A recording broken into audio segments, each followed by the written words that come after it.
Chapter 90. Luo Nan maintained his absent-minded state all the way until Octopus opened the health pod. It's not easy to fool them. They are half-experts in this field. Octopus took off his decorative glasses and fanned himself with the flexible screen to express his feelings of hardship. It's over for the time being. They only said that the symptoms were not obvious at the moment and did not dare to deny it completely. Otherwise, they would definitely take him to another hospital. Alright, I admit that it's not safe even now. Be prepared. That's right. Luo Nan was a bit at a loss. How could he prepare for this?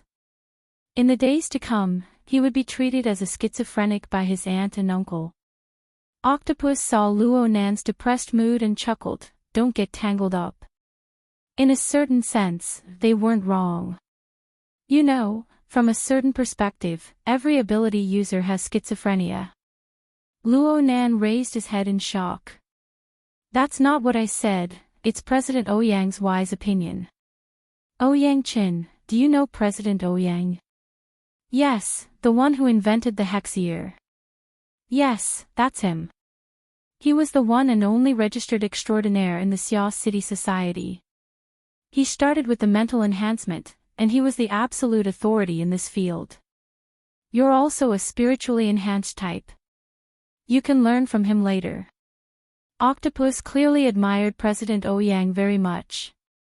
He gave Luo Nan an introduction before saying, President Ouyang once said that as an ability user, we often need a set of logic in the normal world and another set of logic in the inner world.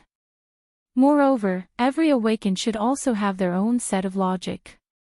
The logic of the normal world helps you avoid making a joke out of your basic daily life. It allows you to act according to the rules of law and morals.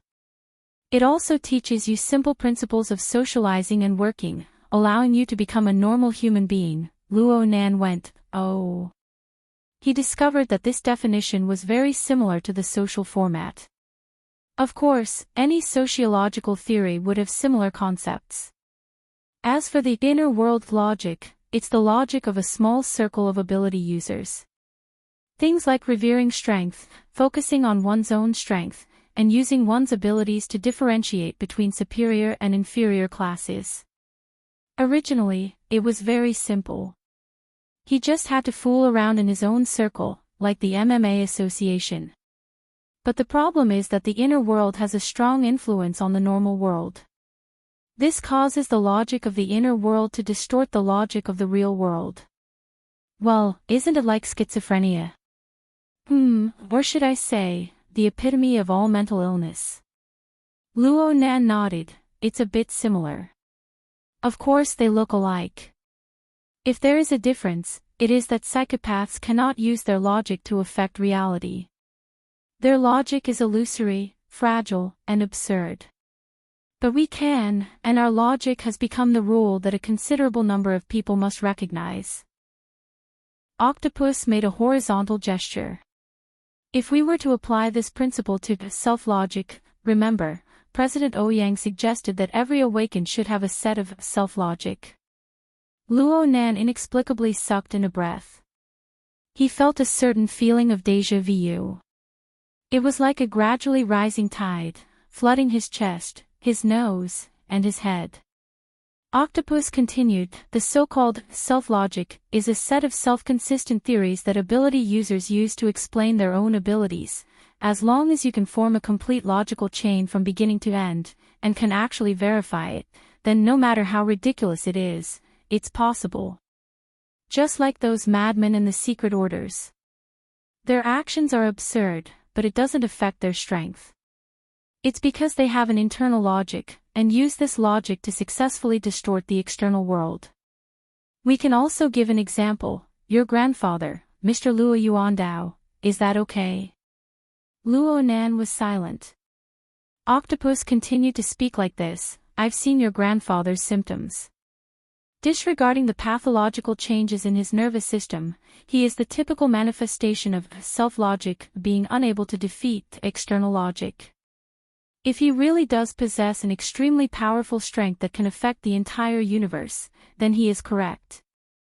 It is appropriate to say that he is the center of the universe, the truth of the world. But in reality, it is impossible to possess this level of strength. Therefore, us ability users cannot fall into delusions. We must abide by reality. We must ponder and revise our internal logic according to our true level of strength. This is so that our logic can be perfectly realized in the external world. Octopus was a bit tired from speaking so much in a single breath. He spread his hands and concluded, from this point of view, every ability user is a psychopath who attempts to use self-logic to distort objective reality. In addition to the dual influence of the logic of the normal world and the logic of the inner world, it is hard for us to avoid being tired. Therefore, some people want to push down the wall, allowing normal people to adapt to the existence of ability users, allowing ability users to dominate this world. There are also people who completely ignore it, don't care, and don't come into contact with it. Even more extreme are those who don't recognize the logic of the normal world. They don't treat non-ability users as people. There are also those who kill. Oh, it's quite unfortunate that you entered this enormous mental hospital at such a young age. You can only suffer a bit more. If you must make a suggestion, it would be better for you to rely on the logic of the inner world. This can be considered a type of compromise. After all, you aren't an awakened yet.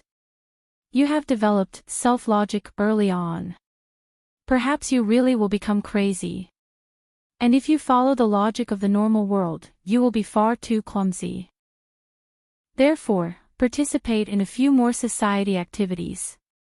Get to know a few more friends. Form your own circle. You will slowly adapt. This can be considered a piece of advice from Senior. Luo Nan's brain was stuffed with a lump of logic. His brain was more or less muddled. But he could see that Brother Octopus was a warm-hearted person. These words were admittedly a bit mysterious, but they were very helpful to him. Brother Octopus really did want to enlighten him, so Luo Nan immediately expressed his thanks. Octopus chuckled and waved his hand, no need to be polite. It's quite hard to get a chance to curry favor with a psychic. Just don't let me charge too far to the front when we move in the future. I'm just a pharmacist. I'm not cut out to charge and break through enemy lines. Of course, this was just a joke. But Luo Nan suddenly thought of a matter that had been hanging in his mind since a long time ago when he heard Octopus mention a pharmacist.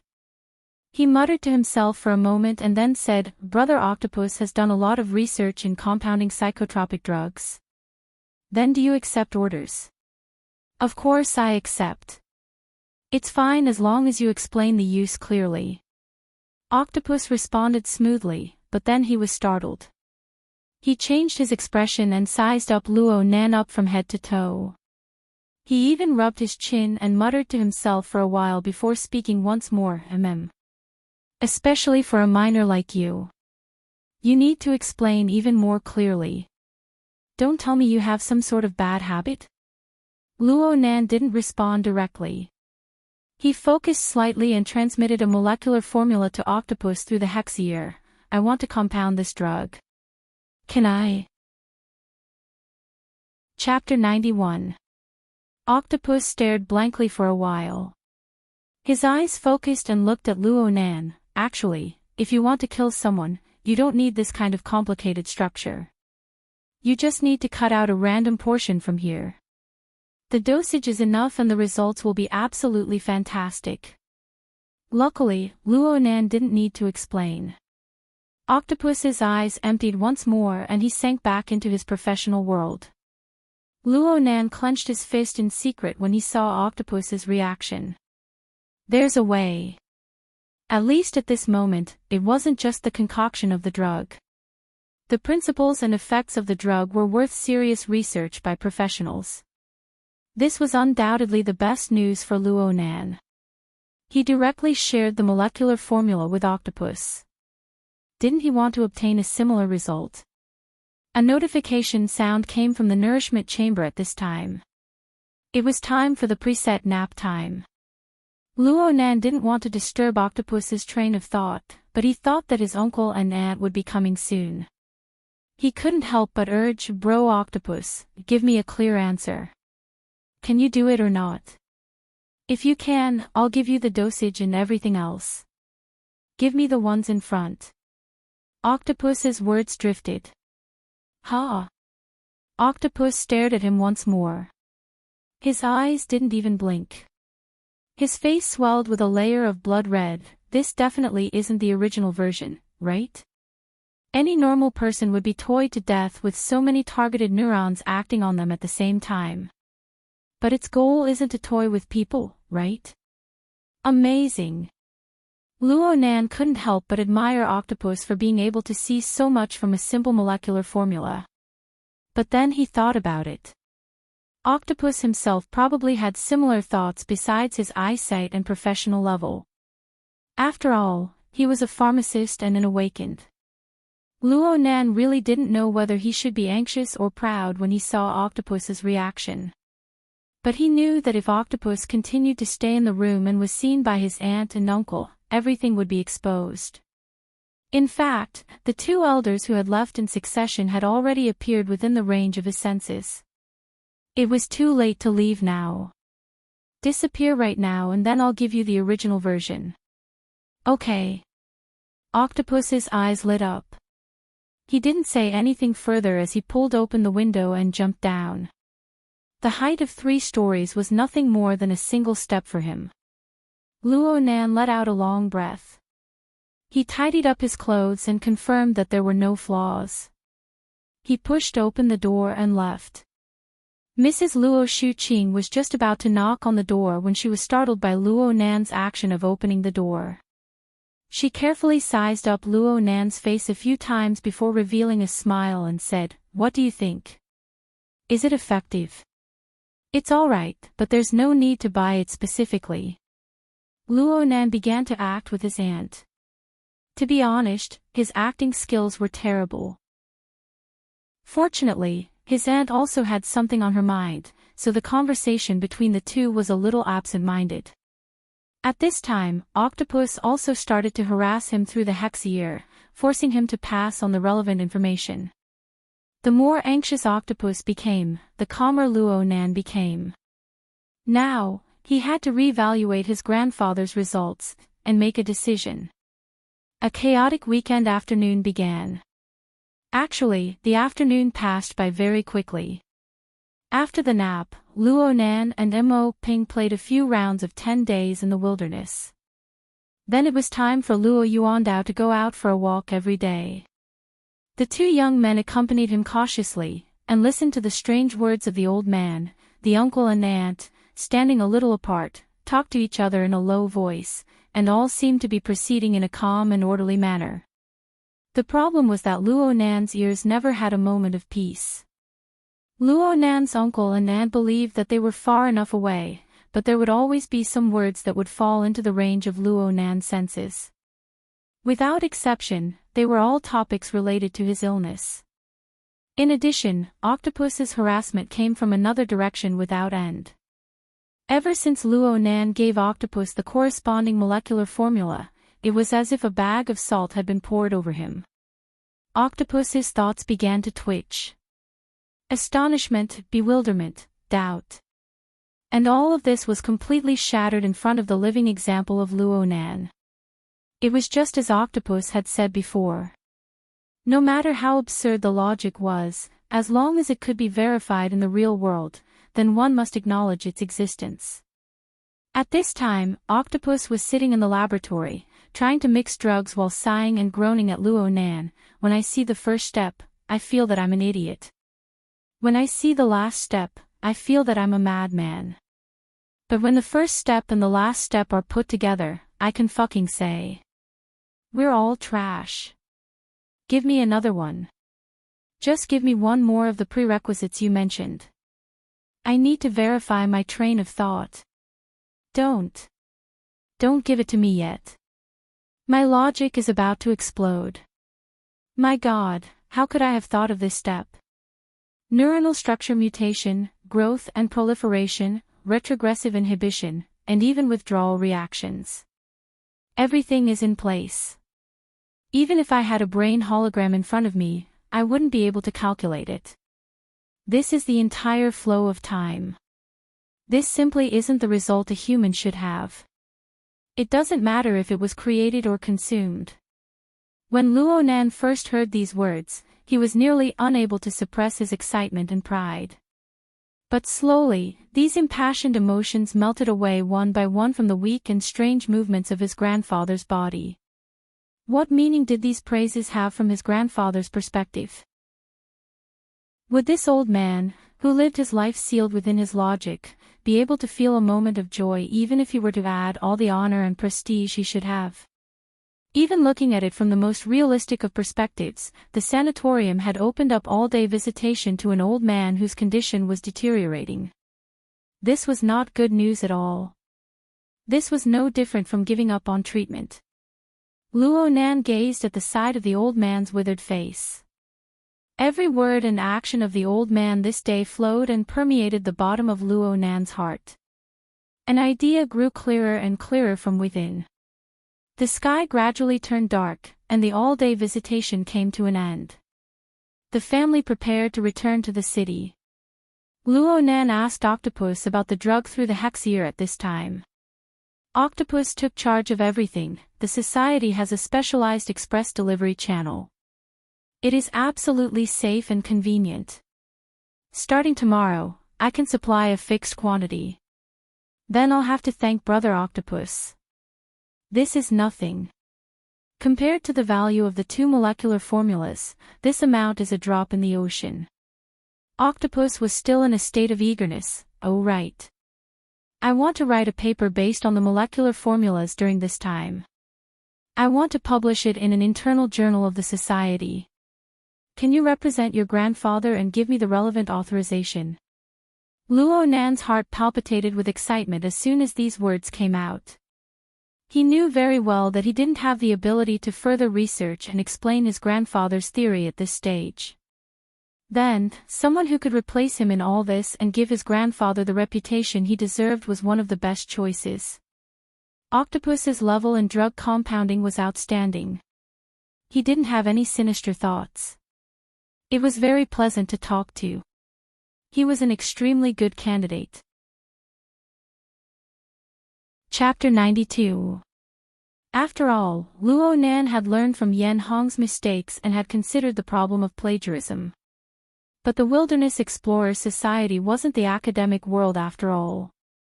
This place didn't seem to have the soil for academic competition and competition. Instead, practical results were more important. Plus, the status of psychics was transcendent given the current special circumstances.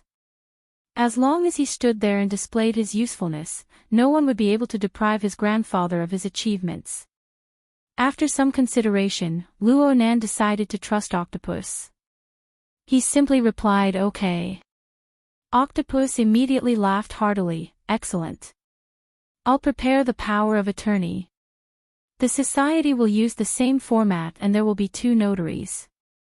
Each of us will choose one. Who are you going to choose?" "Your secretary." Luo Nan finally felt completely at ease after hearing Octopus take the initiative to talk about this. He thought of He Yuan's temperament and status. She was indeed the most suitable to be a notary, and so he expressed his agreement.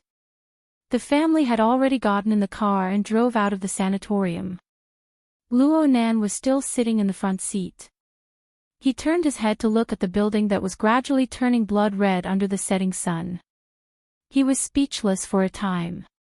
A moment later, he transmitted to Octopus, "My grandfather is here. I'll leave him in your care." Octopus naturally patted his chest and guaranteed, "Relax. I never knew there was such a great God by my side. Now I know. From now on, he is my grandfather. I will definitely take good care of him in the morning and evening. My grandfather's current state. Cough. You don't need to pay too much attention to him." Luo Nan was really worried that Octopus would get hot-headed and grab his grandfather like a treasure to interrogate him. "I understand. I understand. It's not good to disturb the old man in his current state. Then can you hurry up and let me see the old man's notes? Octopus was in a highly excited state right now. His thoughts jumped extremely fast. Oh right. I just heard you say that a portion of the old man's notes were lost. That's easy. We can jointly issue a mission later. As long as we set the reward high, like 1 honor point for 1 notebook, do you believe that even President Ouyang will be mobilized? Don't worry about not having enough points. I can share the burden. As long as it's related to medicine, give me a complete copy and I'll pay in full. Okay. Luo Nan also smiled as Octopus enthusiastically described the situation. But soon, he changed the topic to something else. Oh right. Bro Octopus, let me ask you again. For ability users, as long as their self-logic is complete and can be verified, it doesn't matter how crazy they are. Is that right? Of course. Look at the gods, saints, and primogenitors of those secret sections. Their abilities to manifest their divinity are too against the rules. They can't even be stopped. Octopus Bro concluded, but immediately after, he felt that something was wrong, and quickly added, yes, more important than logic is verification. If you can't interfere with the real world, then you're mentally ill. If you think you can interfere with the real world, then you're severely mentally ill. F***ck, I think what I've told you this afternoon is the content of the intermediate seminar. It's beyond the syllabus. Don't let your imagination run wild. Octopus lived up to his reputation of working in a mental sanatorium. He was extremely sensitive to relevant issues.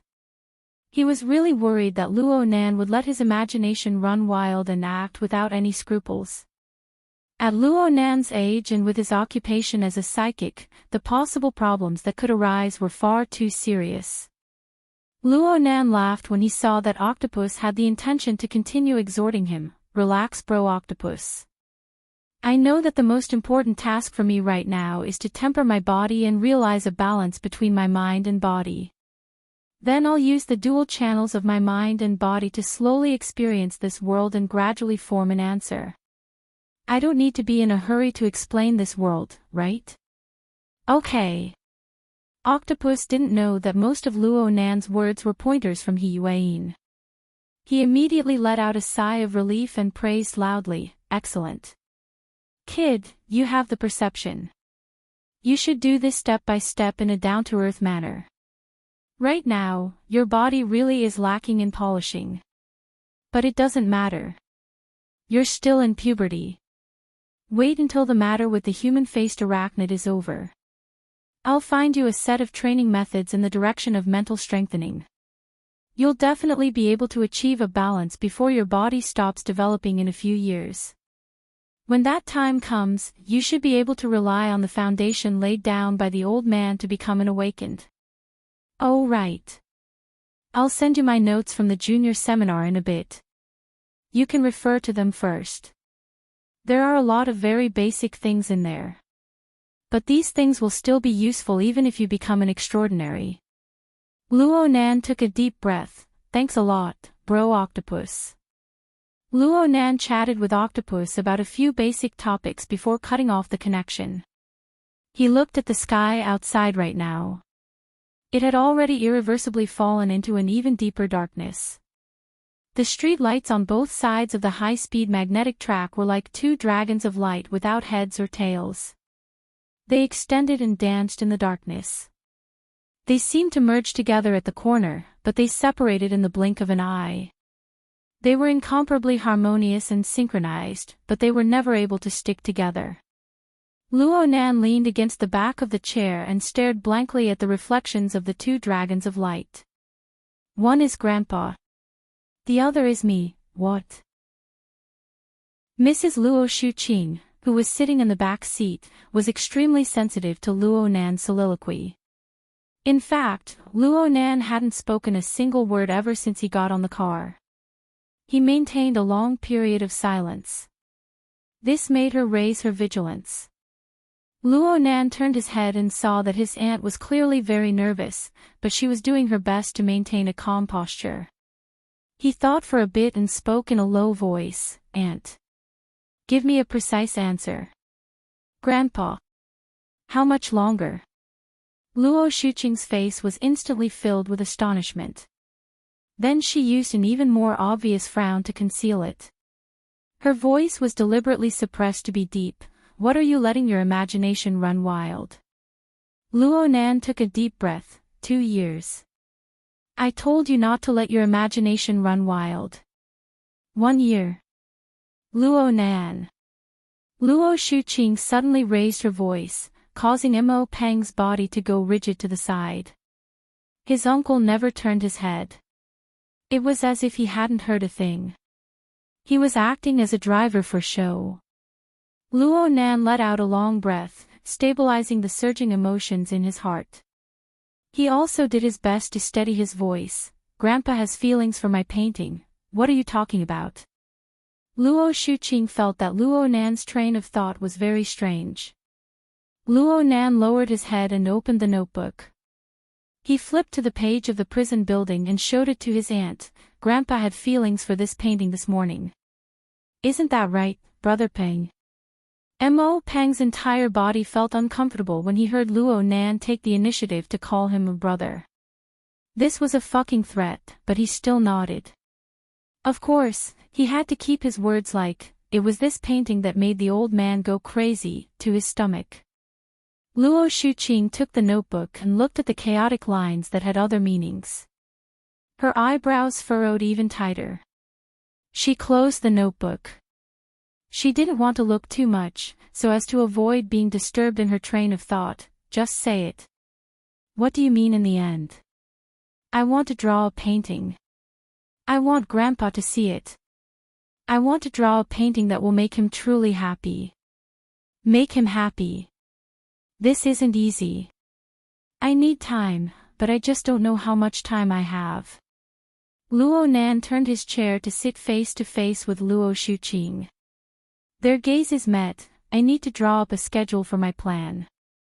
So I hope Aunt can give me accurate information to use as a reference. With the identity of Luo Yuandao's eldest son and grandson, is that okay?" Chapter 93. Luo Nan knew that his aunt seemed strong, but she was actually a very traditional woman. She taught her children strictly and her thinking was relatively conservative. She often followed the will of the male in the family when it came to matters of principle. Luo Nan was the only seedling of the Luo family. His aunt was absolutely unable to refuse him just because of this. Luo Nan got what he wanted 2 minutes later. He didn't know what to say to his aunt at this time, so he could only turn his seat back. The car sank into silence once more.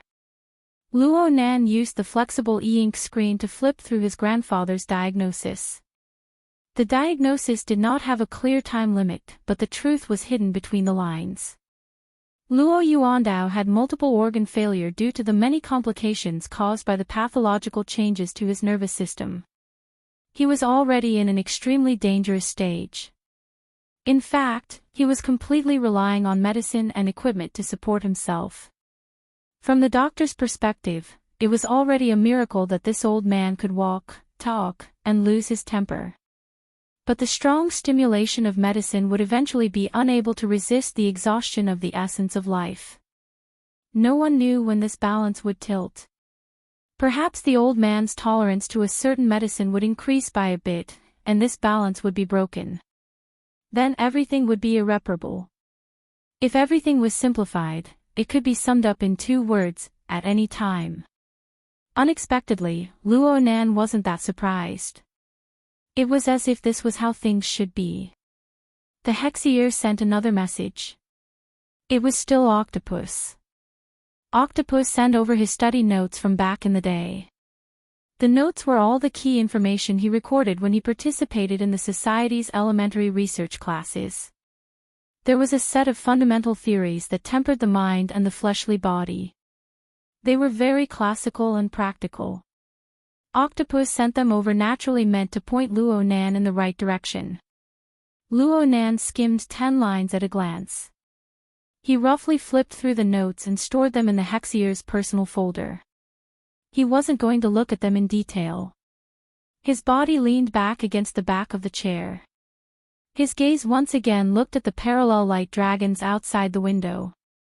Although the light dragons had the same trajectory, they would never converge. This was inevitable according to the rational rules of the normal world.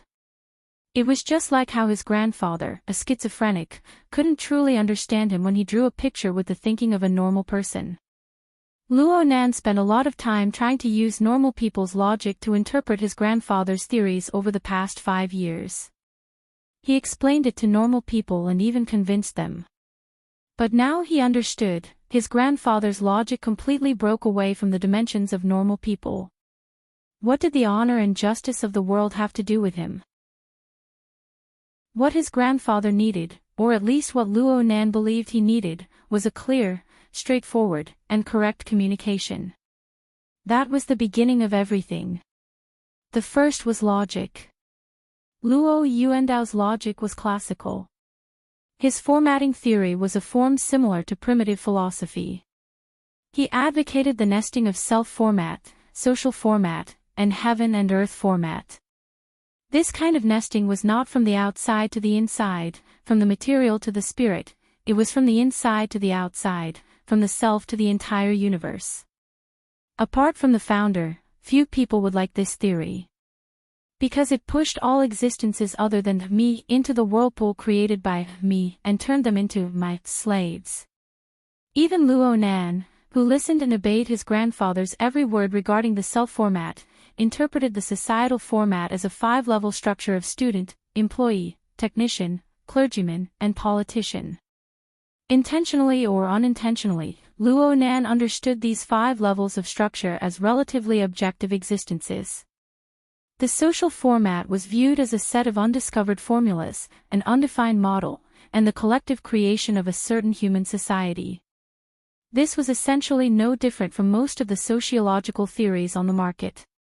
In fact, it was even worse. It was just as Mo Peng, who excelled in all 7 subjects, had said, where was the standard? Luo Nan heard a clear and insane answer to this question from his grandfather's roar, mine. All of it is mine. My student, my employee, my technician, my clergyman, my politician. Selfish and arrogant to the point of making one nauseous. Extreme to the point of making one tremble. But Luo Nan was able to find a complete and clear thread of logic from within when he eliminated these unnecessary emotions. Luo Nan flipped through the notebook, flipping to the page on the prison building. He flipped to the page on which the wraith sign was derived. These were the 2 psychic diagrams he had left on the paper. Then he flipped back. He opened the flexible e-ink screen and entered the interface of the drawing software. There should be one more here.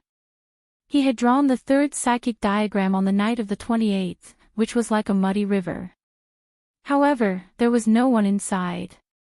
Instead, he long pressed to open the 2nd interface of the software. It really was like a muddy river had flowed through here. Then could he understand it this way? The psychic diagram had already been added in this way. The psychic diagram was personally drawn by Luo Nan. Naturally, he knew what it symbolized. The muddy river water was the muddy flow of emotions held by the human-faced arachnid. It was formed from the convergence of the corresponding emotions of countless humans. Practically no one was able to escape from this dusky muddy water. And within this muddy flow, the human-faced arachnid carried out its hunt. Luo Nan stared at the 5-story tower structure. The sketches of human figures were densely packed inside. Admittedly, they were arranged neatly like playing cards, but they were inexplicably an eyesore. He subconsciously trembled for a bit, as if he was going through a sieve. In an instant, the muddy flow of the interface became even more chaotic. It was as if an invisible giant hand was stirring. More importantly, the several hundred playing cards didn't follow the previous interface function of shuffling. Instead, they were scattered in all directions. The thousands of human figures on them were like drowning passengers on a capsized ship. They poured out from the 5-story tower structure, struggling, drifting, and twisting within the muddy flow. Luo Nan calmly looked at all of this and came to a conclusion: everyone is struggling within the muddy flow of emotions. Simple depictions and replications are of no significance to the society's format. I believe that classifying and placing them is useless. What is truly meaningful? His gaze cast onto the 5-story tower structure of the interface's main body. It was already completely empty inside. No, there were exceptions. There were 2 people on the lowest student level. Luo Nan had quite a deep memory of one of them. It was a gift that he had drawn not even 2 days ago. A certain man was waving his arm with one hand and his other hand was wrapped around someone's shoulder. He seemed deranged, yet he seemed unafraid. It was Xie Junping in an explosive state. The other one was a fish. It looked very lively as it spiraled and swam in the muddy water. In fact, it never crossed the boundaries of the student level. Luo Nan stared at the outline of this fish that seemed to have been casually drawn. He used his finger to gesture a few more times and confirmed its origin. Within the 3rd psychic diagram, it was one of the many ability users who used the fish-style depiction. Its corresponding target was cat eyes. That was not all.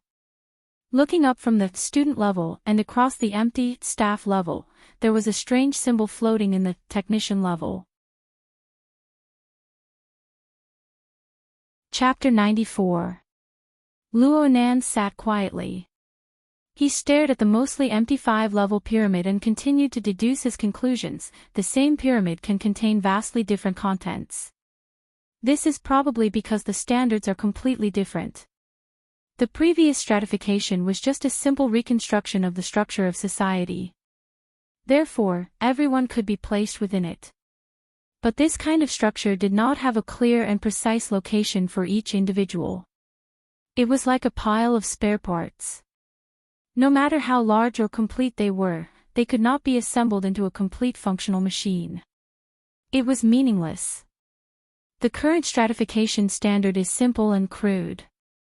Does it belong to me? Under this simple logic, all existences unrelated to me will be cleared out. As for what counts as related, obviously, it has to be directly related to the self format. Only then will it be included in this system. The software interface continued to undergo changes as his logical thinking advanced layer by layer. The heavily chained crow was like a giant python shuttling back and forth within the 5-level pyramid structure. But no matter how it moved, it always maintained a connection with Xie Junping, cat eyes, and the wraith sign. The heavily chained crow was the symbol of my heart's a prison. It was the materialization of the self-format. Luo Nan had once used the heavily chained crow to destroy the human-faced arachnid's clone for Xie Junping. Cat eyes had once collided with Luo Nan's psychic diagram and was countered by the heavily chained crow. As for the wraith sign, it had always been under the control of the heavily chained crow. These scenes flashed through Luo Nan's mind one by one. They became footnotes for his inferences. Of course, there were differences between the 3. This difference was reflected in the division of levels. Xie Junping and cat eyes were on the student level. According to formatting theory, they did not make any contributions to the social format. They were learners who received one-way indoctrination. Though Xie Junping had stood up for Luo Nan and cat eyes had released her deep memories of Luo Nan, there was a change in orientation after entering the formatting system. Luo Nan was completely unable to obtain any direct benefits from the bodies of these 2 people.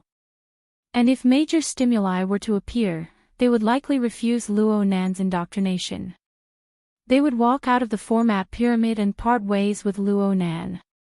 As for the wraith sign, it was completely like Luo Nan's dog. It would bite whoever it was told to bite. Speaking of which, its loyalty was off the charts.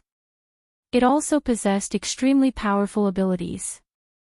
More importantly, Luo Nan was able to obtain direct benefits from its body. The benefits he obtained were even higher than the benefits he could obtain from purely relying on the training of his body. The results of devouring the human-faced arachnid's avatar had already proven this point. Therefore, the Wraith sign entered the technician level. But the problem was that it didn't have any self-awareness, so it couldn't rise to the level of self-awareness. This level was already its limit. Luo Nan suddenly felt an inexplicable sense of familiarity as his thoughts reached this point. He felt as if he had seen such a clear hierarchy, gradually deepening connection, and feedback pattern somewhere before. He searched through his memories, and the relevant scenes were fixed in his grandfather's ferocious roar. Luo Nan pressed his forehead. His fingertips moved, and a certain word suddenly smashed into his brain. It was hard to get rid of it. Temple, God Nation, New God, Old God. God, God. In Grandpa's crazy talk, the word God appeared very frequently and occupied a very central position. In the past, Luo Nan would not have cared. But now that his horizons had been broadened, it was hard for his thoughts to remain pure. He closed his eyes. In reality, he connected to the psychic wave network through the hexier and entered the interface of the professional association. Then he searched for the secret order's entry, focusing on finding information related to their organizational structure. Soon, a large amount of information poured out. It seemed that the psychic wave network of the society wasn't designed to be too powerful in terms of intelligent filtering. Luo Nan could only search and comb through the information with great difficulty. This lasted until there was a paragraph that attracted his attention. The vast majority of the founders of secret orders were unavoidably influenced by the existing culture of society. They often used ancient myths, mainstream religions, and historical legends as references when they first established the basic structure of their sections. They even used novels and games as models. They painted their sects with all sorts of fantastical colors and designed strict ranks. The specific concepts are vastly different. When examining the secret orders that have existed for over 10 years, one must admit that they have, to a large extent, a convergence that makes one raise an eyebrow has appeared. Especially in terms of organizational structure. The three great world secret orders seem to coincidentally divide their internal personnel into 4 ranks. Although the names are all different, the meanings within are very similar. I have unified them as shallow believer, devout believer, fanatic believer, and favored. As the names imply, the believers of these 4 ranks have different degrees of devotion and devotion toward the God. And the gifts and rewards they receive from the God are different as well. Facts can prove that the God and the first oblatum are true to the various ranks of believers. The offerings, demands, and feedback they receive from the God are real and not false. There is a strict hierarchy of judgment. They possess a similar but strict and feasible logic, forming a system that is still stable to this day. Luo Nan felt that this article was very much to his liking after reading halfway. It just so happened to answer his question, so he paid special attention to the author's name. He didn't expect the author to be quite familiar. Bamboo Pole, if it wasn't the same name, then this person was the skinny and tall person who was in charge of intelligence work during the operation on the night of the 28th. Luo Nan remembered that this person always had a cheeky smile on his face, but his words were very sharp. Luo Nan's impression deepened and he matched this person's description with his own situation. Now he finally understood where the sense of familiarity came from. The 4 levels of the secret order's structure. Of course, it was possible that this was a definition borrowed from a certain novel or a certain game. It seemed to be completely comparable to the format pyramid. Although the format pyramid had 5 levels, the highest level, politician, had a rather special definition. It represented the subversion and denial of the entire format. It could be ignored for the time being. The next 4 levels were quite reliable. If he looked at it this way, then his grandfather's formatting theory, or at least the level of the social format, was also a kind of ability explanation system. And it leaned towards the standpoint of the secret order. Then what was the current him? Was he some malnourished god? Luo Nan rubbed his forehead even harder. Tired. We're almost home. His uncle suddenly spoke. Luo Nan went, ah. He jumped out of his thinking mode. It seemed that his attitude just now had made his uncle and aunt even more worried. He thought for a bit and pursed his lips in a feigned relaxed manner. I'm not tired. I'm just a bit hungry.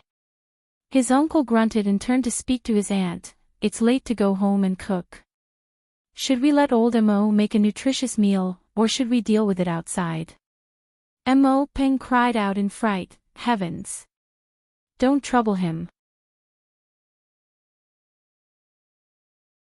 Chapter 95.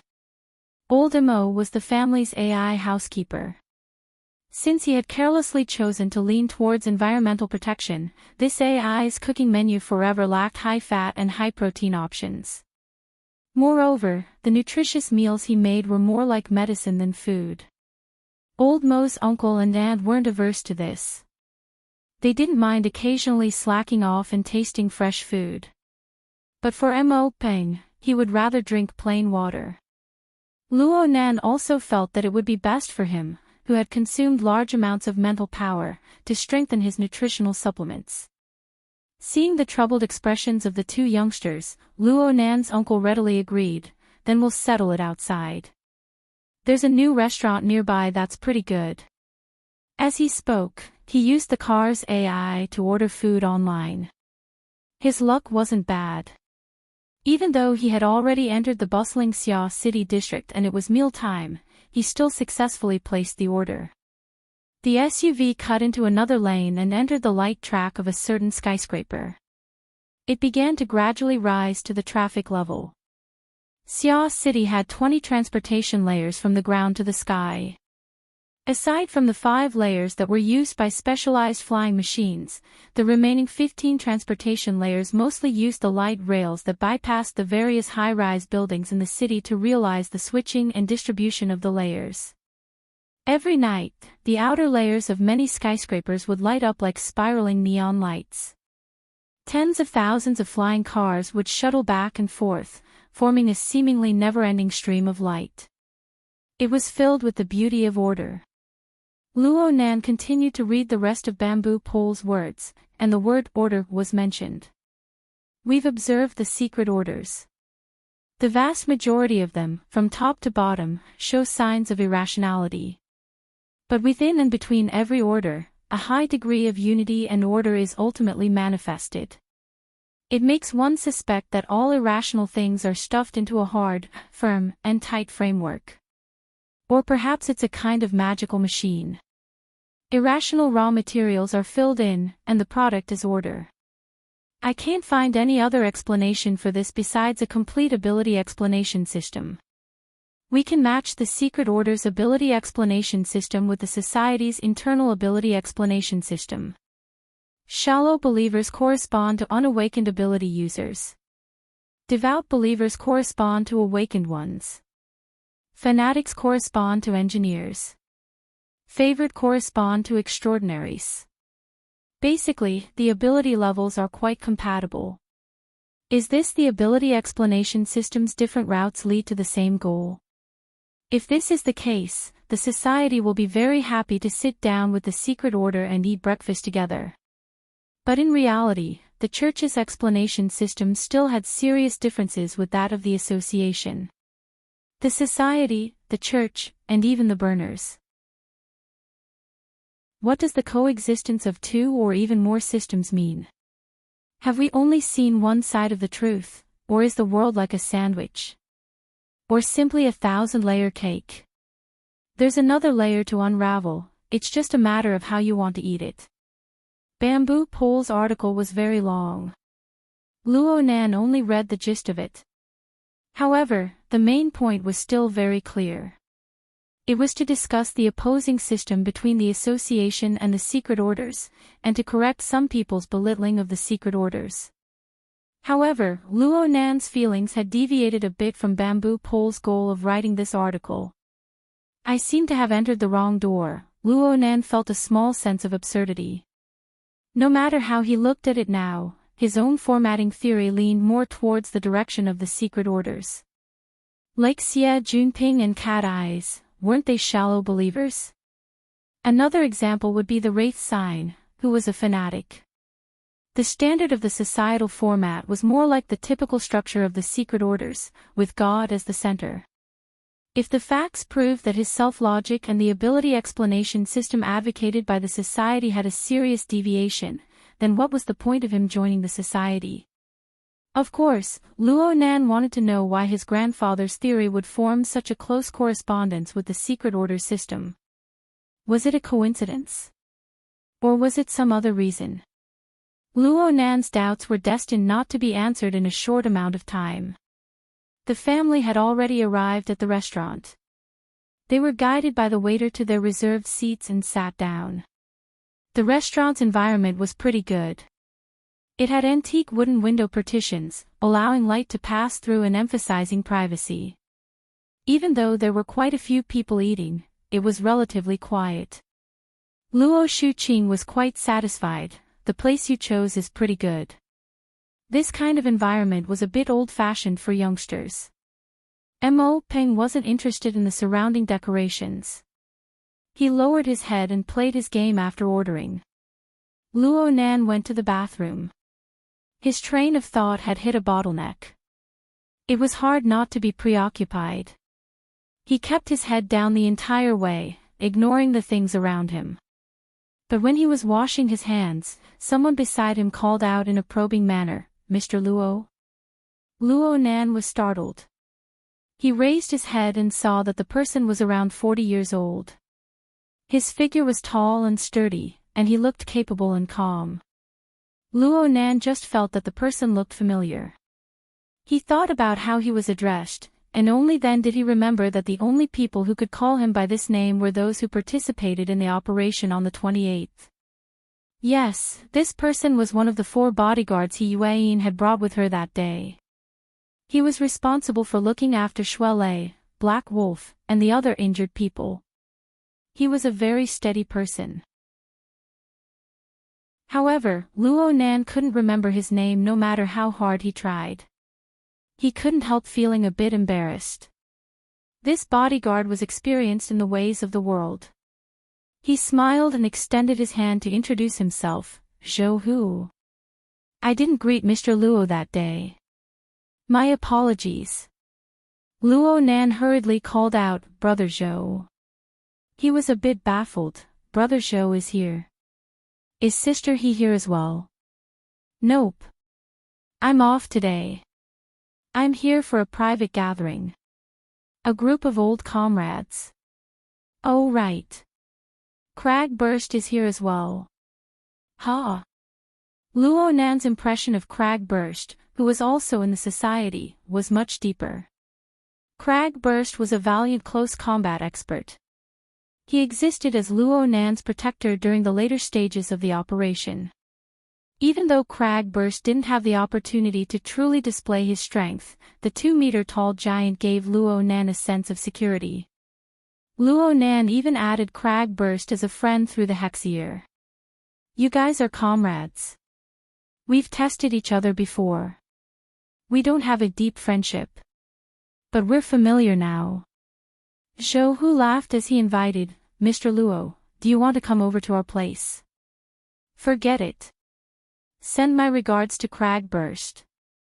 Luo Nan wasn't good at this sort of social interaction. He was just about to leave when he turned his head to see Mo Peng's short and stout figure make his way in. Mo Peng was stunned for a moment when he saw Luo Nan chatting with a tall and sturdy man with a clear age gap. But he didn't really take it to heart. He greeted Luo Nan and went to release. Luo Nan found it inappropriate to leave first. He smiled at Zhou Hu, my older cousin. Zhou Hu understood and took his leave first. Mo Ping came to the sink just as Luo Nan left. He grimaced in pain. "Did you just run into an acquaintance?" "Dad ran into one too." This place is evil. Another person walked in before Luo Nan could finish speaking. Luo Nan's back was facing the door right now. The person just happened to see Luo Nan's back as well as the side of his face reflected in the mirror. The person suddenly trembled and turned to leave. Chapter 96. As the voice fell, the person who had just entered hurriedly barged in again. He lowered his head and quickly entered the room. It looked like he really couldn't hold it in any longer. Mo Peng was baffled, but he also chuckled. Luo Nan could vaguely feel that this person's strange attitude was due to him. He swept a glance at the person's face and saw that this person was very young. He wore vintage gold-rimmed glasses. At first glance, he looked a bit like Octopus Bro. However, his hair was combed and shiny. His skin was tender. He was a bit feminine. He looked familiar, but Luo Nan didn't recognize him for a moment. Luo Nan couldn't block this person at the urinal and interrogate him about this sort of thing. Luo Nan only kept his guard up as he walked out with Mo Peng. He casually picked up the topic from before. Where did this acquaintance come from? From work. He looks like a rich man. He brought a bodyguard and a lawyer. It looks like he's here to discuss business. He looks quite young. Mo Peng only remembered this much. The two strolled leisurely in the hallway. Then the sound of footsteps came from behind them. The young man who had gone to the wrong door just now walked in this direction after coming out of the restroom. However, he turned into a private room halfway. The distance was just right. Luo Nan released his mental senses to look at the situation inside. He sized up the faces of the people in the room when he heard a sentence, "This place is evil. Whoever comes, that's who." Who? The one we just talked about. He nearly choked Li Shueching to death. He even joined the order club. F***ck me. That psychopath. Luo Nan couldn't help but touch his face. Luo Nan's advance had already exceeded the range of his senses after hearing this sentence. However, he didn't need to listen to the following words. He finally remembered that the glasses guy was one of Xie Juanping's bad friends. He seemed to be called Lu Tao. Luo Nan's initial understanding of the Darksider life form came from this person. There were 2 or 3 familiar faces among the people in the private room. He should have met them on the warship. They were probably a small circle of rich kids. Luo Nan just didn't expect that he would have a bit of fame in that circle. Even though it didn't sound good. Luo Nan no longer paid attention to this group of people. He and Mo Peng entered the hall together. The conversation within the private room continued to progress. It wouldn't be wrong to say that this was the circle of the rich second generation, but it would be more accurate to say that it was the majority of the members of the Construction Society's executive committee, except for Li Shueching, who was still lying in the hospital. Originally, they were going to have a meal with the person in charge of the Rainbow Fund, the co-investor, but the other party still hadn't arrived. The group of people hadn't had a meal for a long time, and they were all stifled. They could only rely on bragging and gossiping to survive. The relationship between this kid and Xie Juanping is unclear. I heard that the next morning, Li Shueching called a shattered soul and his gang to beat him up. In the end, not only did they not succeed, they were even beaten up by Xie Juanping and sent to the hospital. This can't be right. Why did I hear that it's related to Lien Jiayu? Have you seen Xie Juanping hanging out with Lien Fu these past 2 days? It seems to have collapsed. At this moment, Lang Ding stood up from the main seat. I've just contacted him. He's outside. I'll go out and welcome him. Lu Taogang started a new topic. Although he was happy with it, he couldn't help but feel a little displeased. This person sure is arrogant. At this point, we don't even know his name or his appearance. I just need to know the Rainbow Fund's official seal and procedures. Lang Ding chuckled. He called a few people out and walked towards the main hall. Luo Nan and Mo Peng had already entered the main hall at this time. They could see from afar that the table they had reserved for 4 people at this time was actually full. There was even a person standing outside a small booth. Mo Peng rolled his eyes when he saw this. You haven't finished chatting yet. Don't tell me you want to eat at the same table. Luo Nan walked a bit closer. He wasn't obstructed by the antique wooden window, so he just happened to be able to see the appearance of the person outside the booth. His feet suddenly stopped. The person standing had a swift and fierce build. His skin was dark and shiny. His gaze swept all around with ice-cold vigilance. He had the appearance of a bodyguard. The dark-skinned bodyguard clearly sensed Luo Nan's gaze at the same time that Luo Nan's gaze swept over. His cold gaze was cast over. It was the dark-skinned man that Luo Nan had seen at Gear. The burner. Luo Nan's brows furrowed slightly. His footsteps paused for a bit, then he sped up and walked straight over. He saw that aside from his aunt and uncle, there were 2 other people sitting. One was Lawyer Zhu, whom he had seen that day. The other was a man who looked to be around 30 years old. His face was handsome and he seemed to be smiling. But from the contours of his face, he should have maintained a serious appearance all year round. His smile appeared stiff, distorted, and a bit inexplicable coldness. But the thing that gave Luo Nan the deepest impression was the area around this person's eye sockets.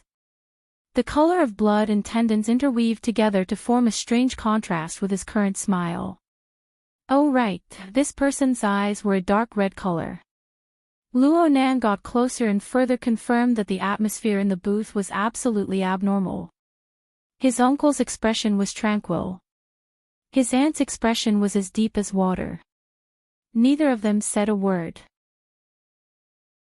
There wasn't a hint of harmony between old friends. The red-eyed man didn't say a word either. Lawyer Zhu's elite tone came out from the booth. I am unable to explain too much for the time being regarding Mr. Yan's impromptu intention to transfer. However, from my professional perspective, there is a very high degree of maneuverability involved. Luo Nan and Mo Peng had already walked out of the booth at this time. The dark-faced bodyguard's gaze was fixed on Luo Nan's face from beginning to end. Luo Nan didn't do anything when faced with such a direct and cold gaze, but Mo Peng already found it a bit hard to endure. I say, there's something wrong with this atmosphere. The red-eyed man saw them return at this time and waved his hand, indicating for Lawyer Zhu to pause. His gaze turned and directly cut to Luo Nan's face. He paused for a moment and actually took the initiative to stand up, grinning. This was an even stranger smile. The center of his lips was quite wide open, but the corners of his lips were purposefully tightened, affecting the muscles of his cheeks. Not only did his eyes not narrow because of his smile, they actually widened a bit. The dark red region at the corner of his eyes slightly twitched. That bizarre distortion was indescribable. This must be Luo Nan. I remember the last time I saw you. You just came out of your mother's womb. You weren't even the size of a palm. You just rolled up and down like that, Yan Yongbua. Mrs. Luo Shuqing slammed the table with a bang. Her voice was unprecedentedly furious and shrill. The entire restaurant went silent. The customers in the surrounding area and even further away all turned their heads to look.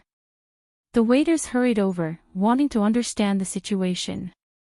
And this attracted the attention of Lang Ding and the others, who had just arrived at the hall and were looking all around. They didn't see anything else, but they first saw the dark-faced bodyguard who was like a door god. Hey, over there. A group of people walked over with curiosity.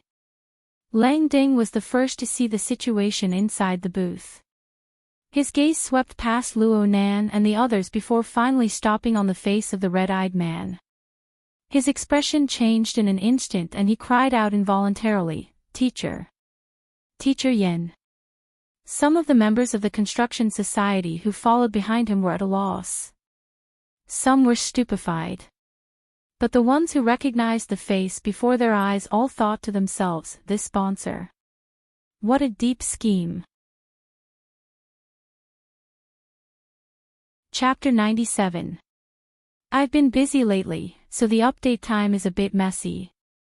Please forgive me. No matter what, it had to be guaranteed that he would be able to eat twice a day. After this week, the rhythm would adjust. This chapter is the second update on the 17th. The vast majority of the Construction Society's executive committee members had stayed at Acumen College for over 10 years. 6 years ago, Yen Hong's academic scandal had shaken the entire world. There was no reason for them to forget it. What's more, wasn't the theme they were currently revolving around gear?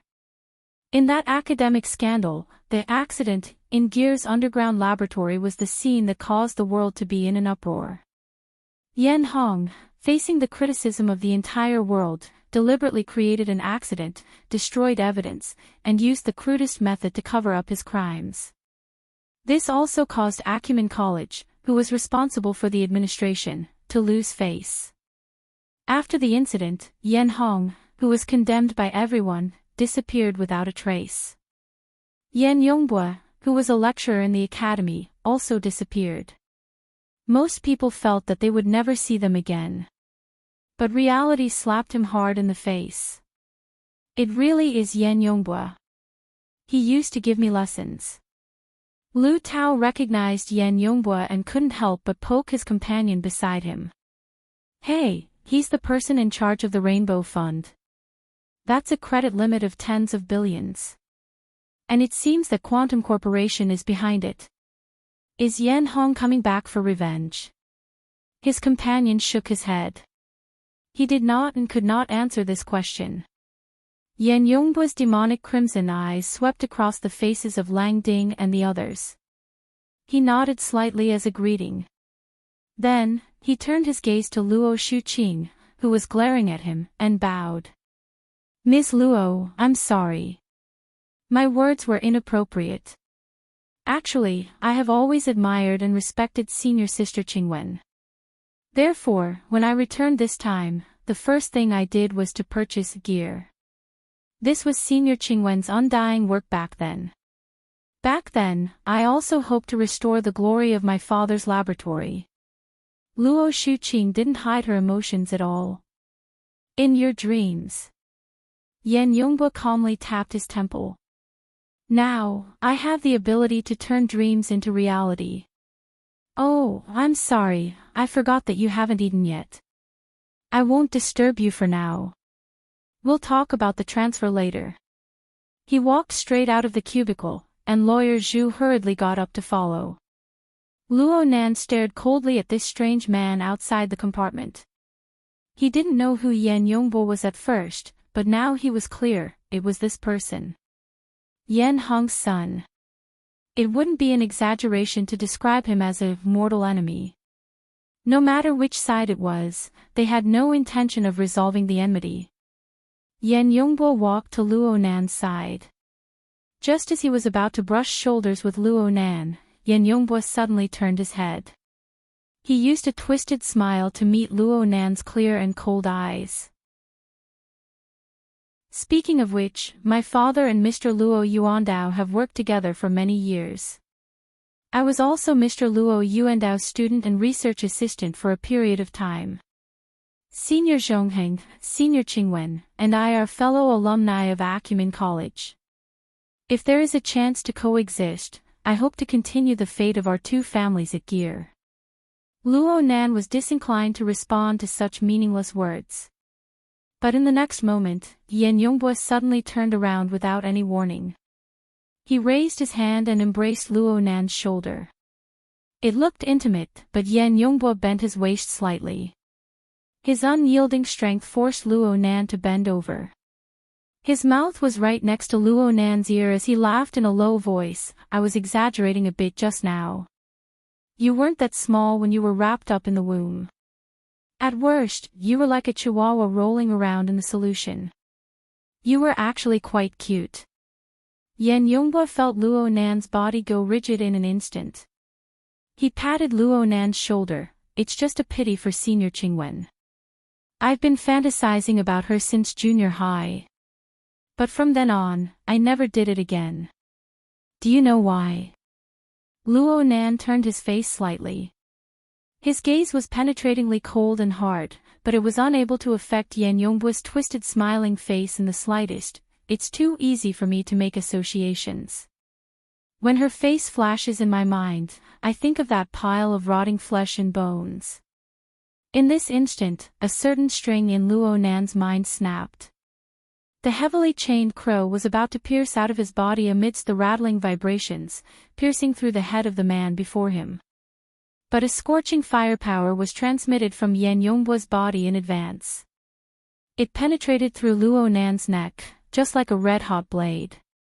The instant brush with death caused Luo Nan's thoughts to stagnate. The heavily chained crow didn't come out, but Yan Yongbu's words pressed into his eardrums one word at a time. Look. This is the archetype format. This is the burner. This is the true result. And your kind is worthless. I didn't have the time to say those words to your dead old man back then. I'll give them to you. Yan Yongbo let go of Luo Nan's shoulder and laughed loudly just like that. He directly left, and the dark-faced bodyguard followed closely behind.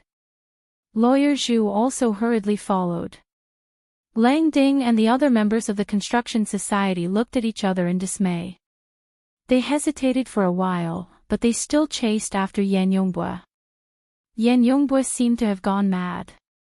He laughed all the time. His laughter was hoarse and sharp, echoing throughout the entire dining hall. Nan Nan.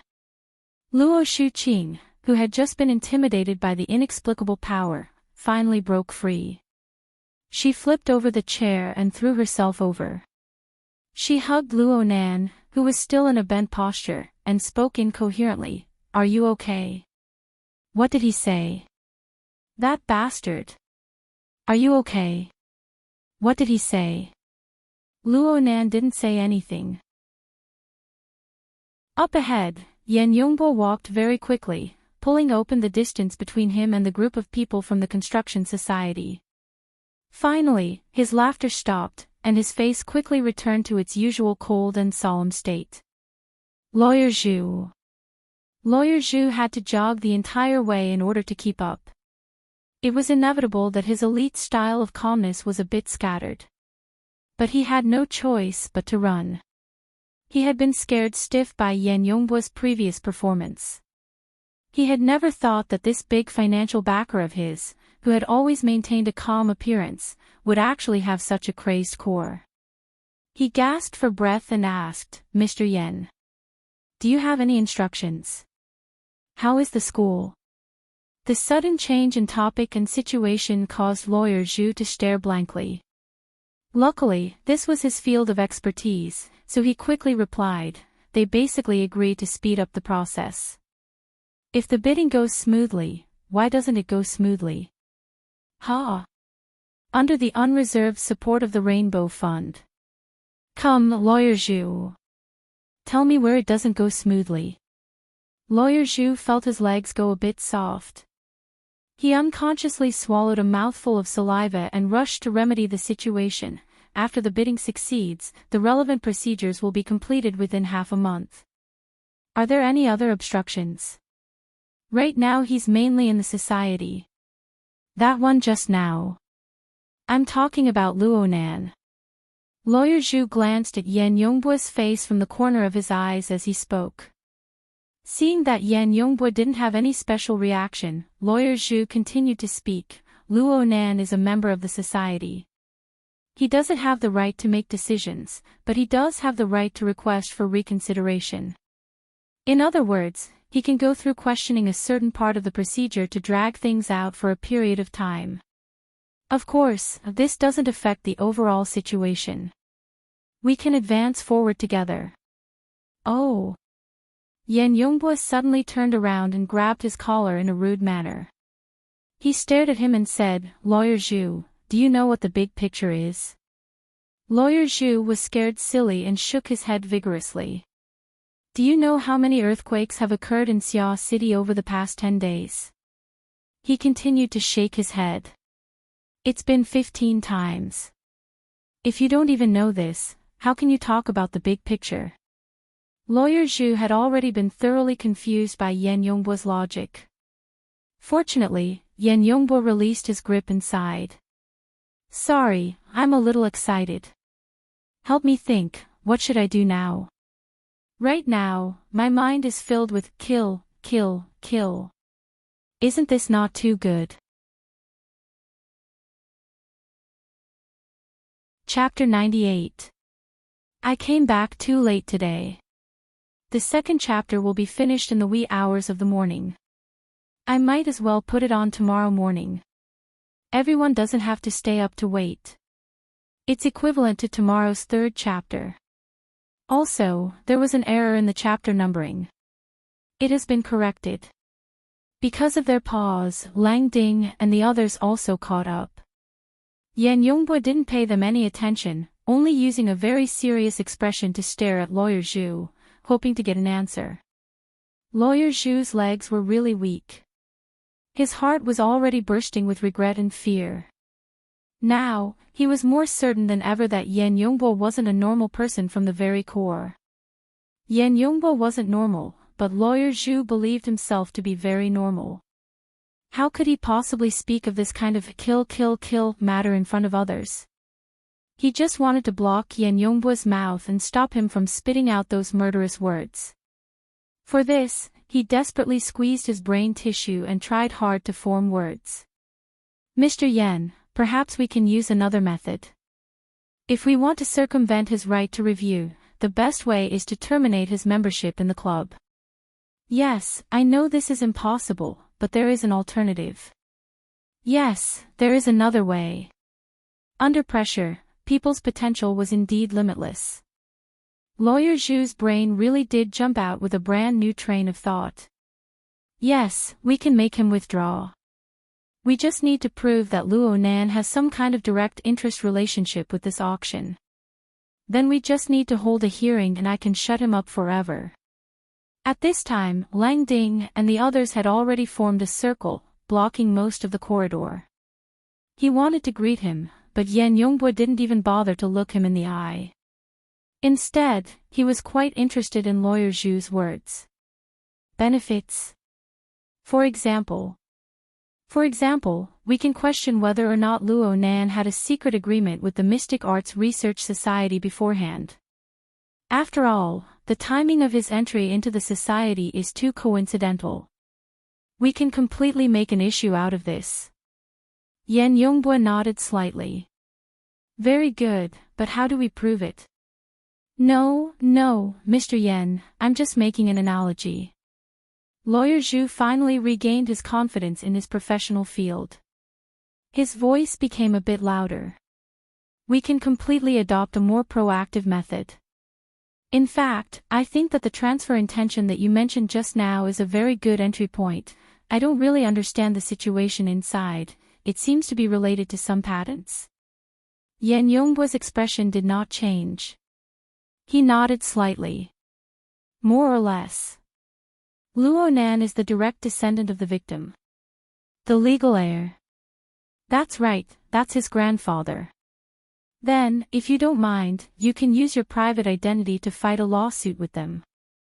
As long as the court accepts it, a beneficial relationship will appear between you and Luo Nan. And as the person in charge of the Rainbow Fund, you are a key figure in this bidding. Then, all of Luo Nan's questioning of Gear's bidding process can be viewed as selfish actions. I think that with this reason, the school will make a very sensible decision. No matter how much he objects, it will be useless. Hearing this, Yan Yongbo stroked his chin lightly. Is that so? Filled with anger, yet powerless to do anything. This is good. Does this count as a pass? Lawyer Zhu secretly heaved a sigh of relief. Lang Ding and the others finally got the chance to say hello. They were actually very embarrassed. He inexplicably listened to a string of schemes aimed at Luo Nan, but the other side really didn't try to avoid it at all. After all, this was a public place.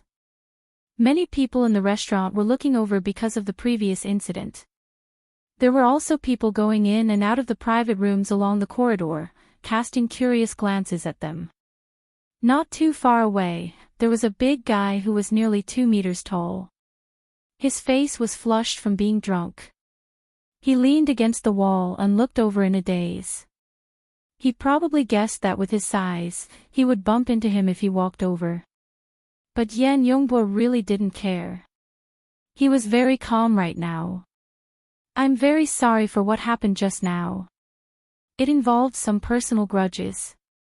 I lost my composure a bit and made everyone laugh." Right now, not even a hint of craziness could be seen from Yan Yongbo's body. But the more he was like this, the more people felt that he was strange and unfathomable. In the end, it was Lang Ding who suggested, "Let's go inside and talk.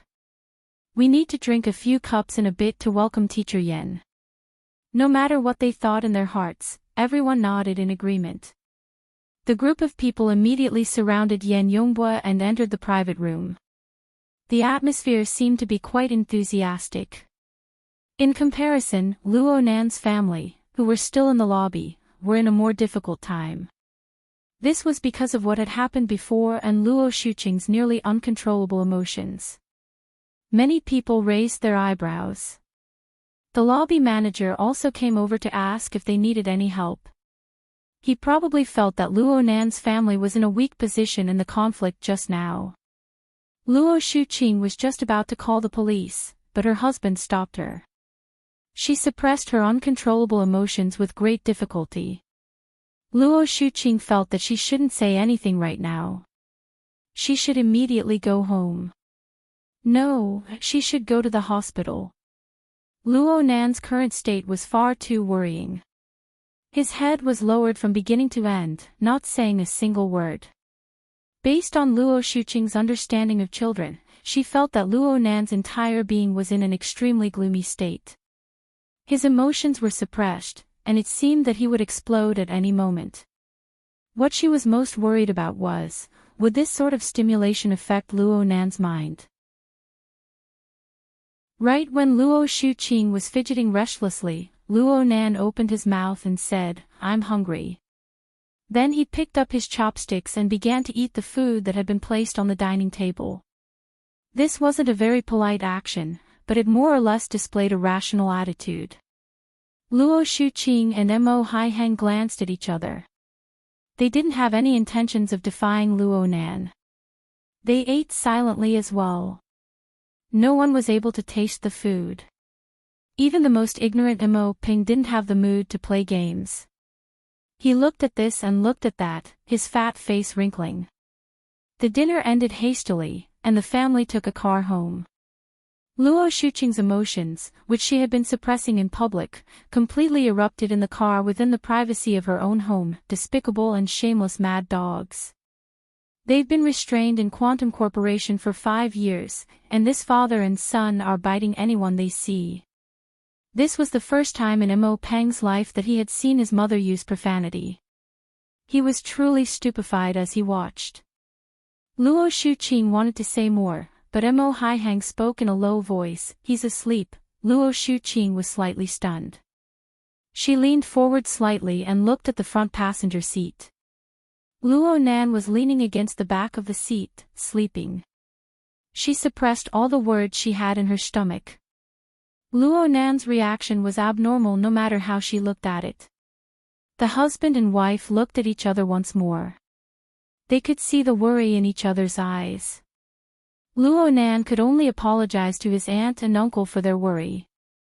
He actually hadn't slept. He just wanted to be quiet for a moment and organize his thoughts. But right now the emotions in his heart were churning. How could he calm down? He had been disturbed time and time again, so he could only shift his consciousness elsewhere.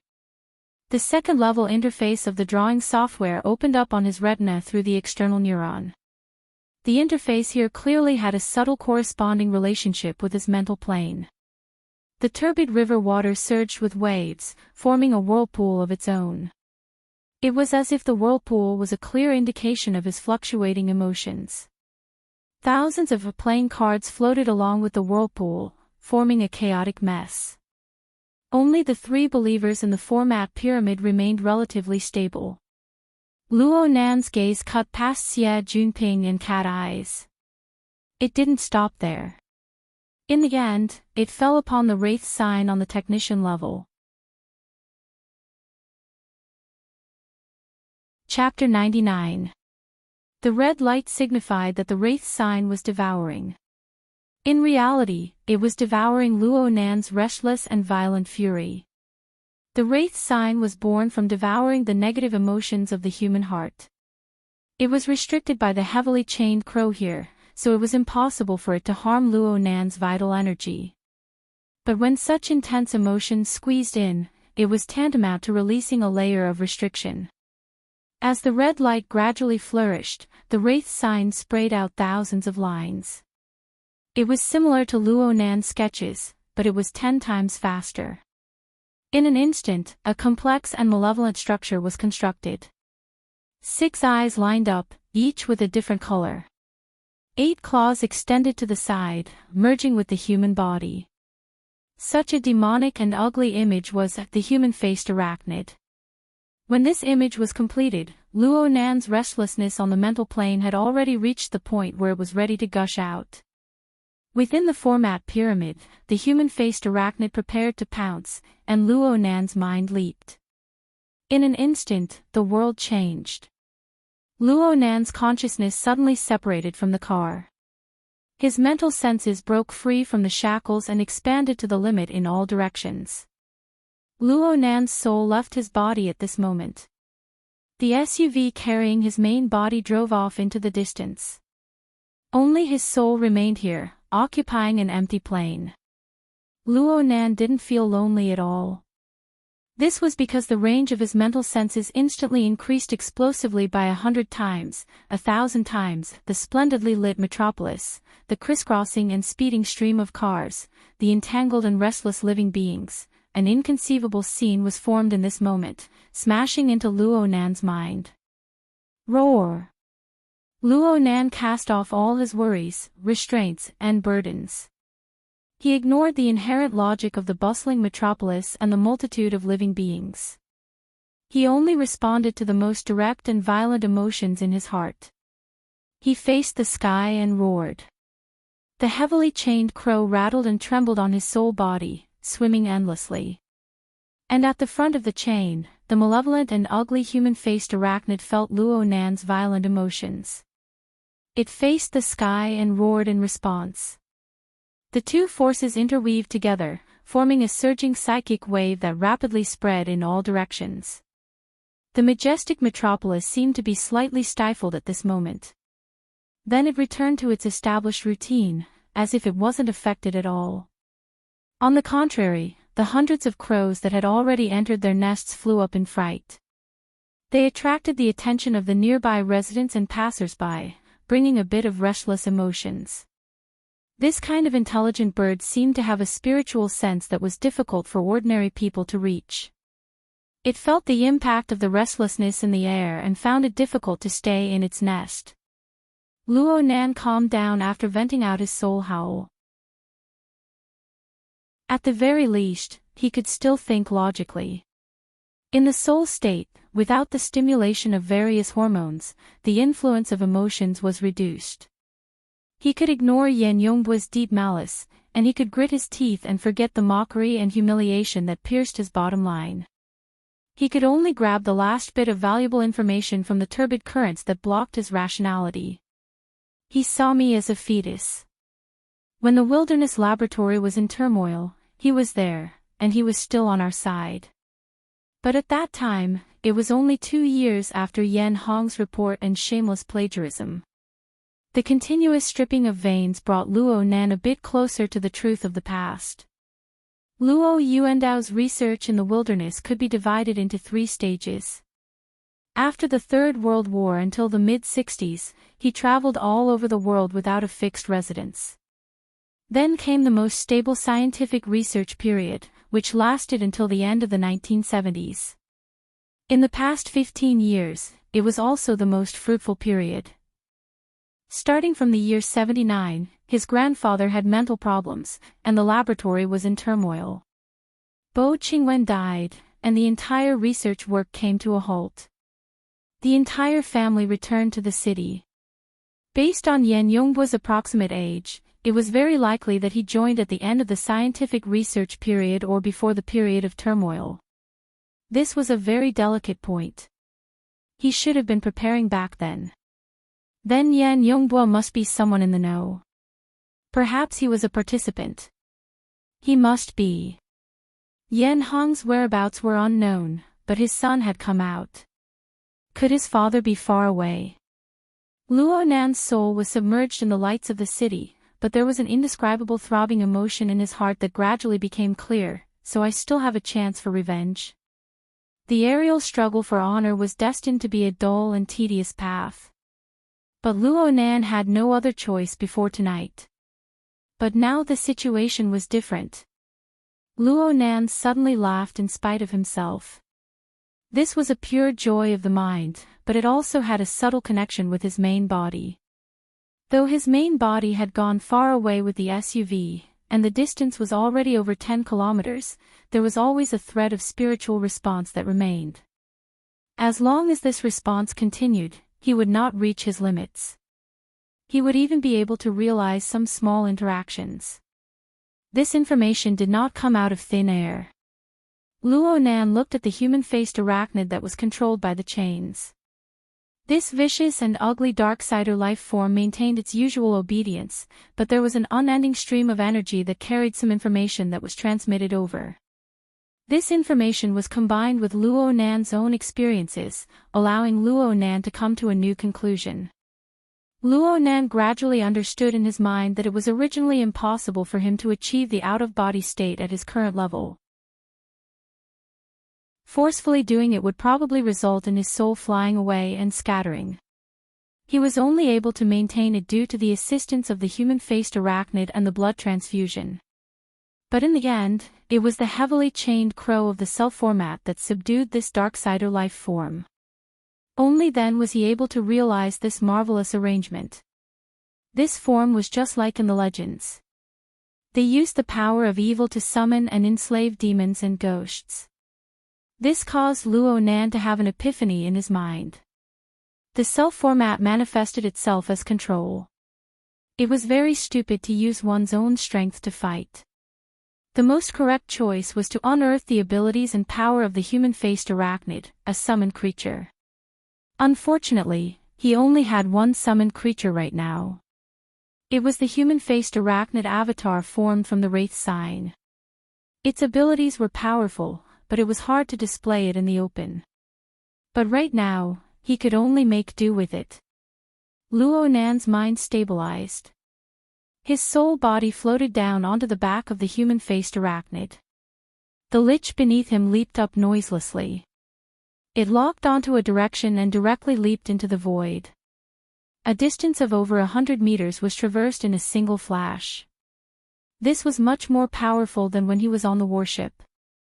Luo Nan's mind was a bit at ease. He was just about to use his heart to experience this feeling. But his heart stirred slightly. Then he saw a black shadow flapping its wings. It swept past at a low altitude and let out a coarse caw from its mouth. It was a crow. It had a very large head. And when it reached a certain position behind him, it no longer moved forward. Instead, it flew in circles, feeling a bit lost. Ink. Luo Nan's mental senses covered over and he finally confirmed. Wasn't this the pet crow he used to practice hypnosis? Luo Nan carefully sized up the surrounding area. Sure enough, it was a bit familiar. It turned out that their family had passed through the River Wu district on their way back to the city. And this place wasn't too far from Blue Bay Community.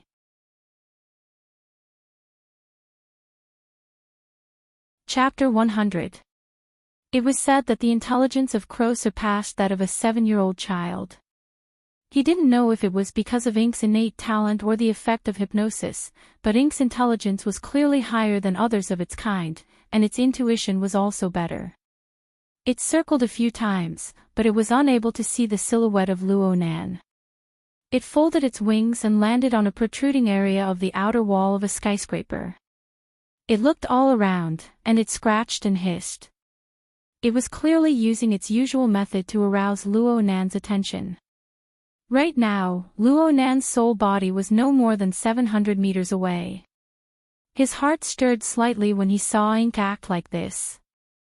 The heavily chained crow clattered as psychic waves converged and shot toward Ink. This was originally just Luo Nan's attempt, but Ink clearly quivered in his senses. The feathers on its body stood up, and it immediately turned its head. It was impossible to see anything in the dark night, but after a moment of hesitation, it still flapped its wings and flew toward the location of Luo Nan's soul body. It began to fly and glide around after arriving in this area. It seemed as if it could really sense Luo Nan's existence. Good boy. Luo Nan felt a bit gratified. He tried using this brand new method to communicate with Ink. The results were indeed much better than simple hypnosis. The feedback he received from Ink was even more direct and clear. There was a great feeling of telepathy. The human-faced arachnid's 6 heterochromatic eyes adjusted their angles. It seemed to be paying attention to this new comrade. Of course, the human-faced arachnid's avatar didn't possess any self-awareness.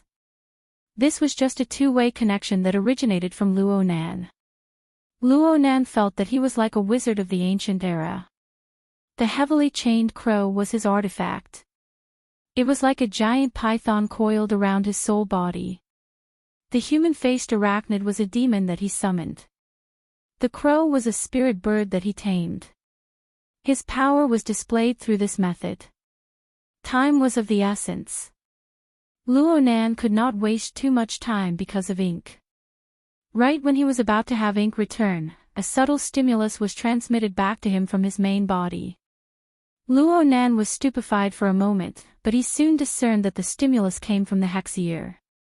This miniature instrument manifested an inconceivable effect. After it detected that Luo Nan's main body was lacking in consciousness, it actually captured the subtle sensation of his out-of-body soul. It transformed the information into an even purer psychic wave. Through the sensing frequency, it traversed several dozen kilometers and accurately entered Luo Nan's mental plane. The message was a conversation request, and it was accompanied by a notification from the psychic wave network. Do you want to turn on the remote sensing function? If he refused to activate it, the conversation would automatically be skipped.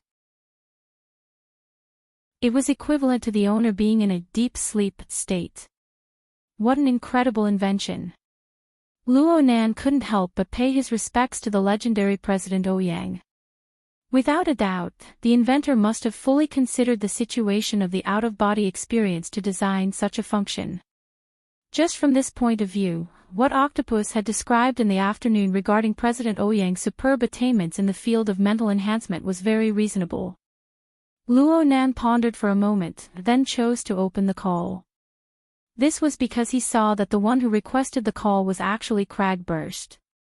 Cragburst and Luo Nan were both members of the Wilderness Explorers Society. Cragburst had been at the same restaurant as Luo Nan, but the two had never met face to face.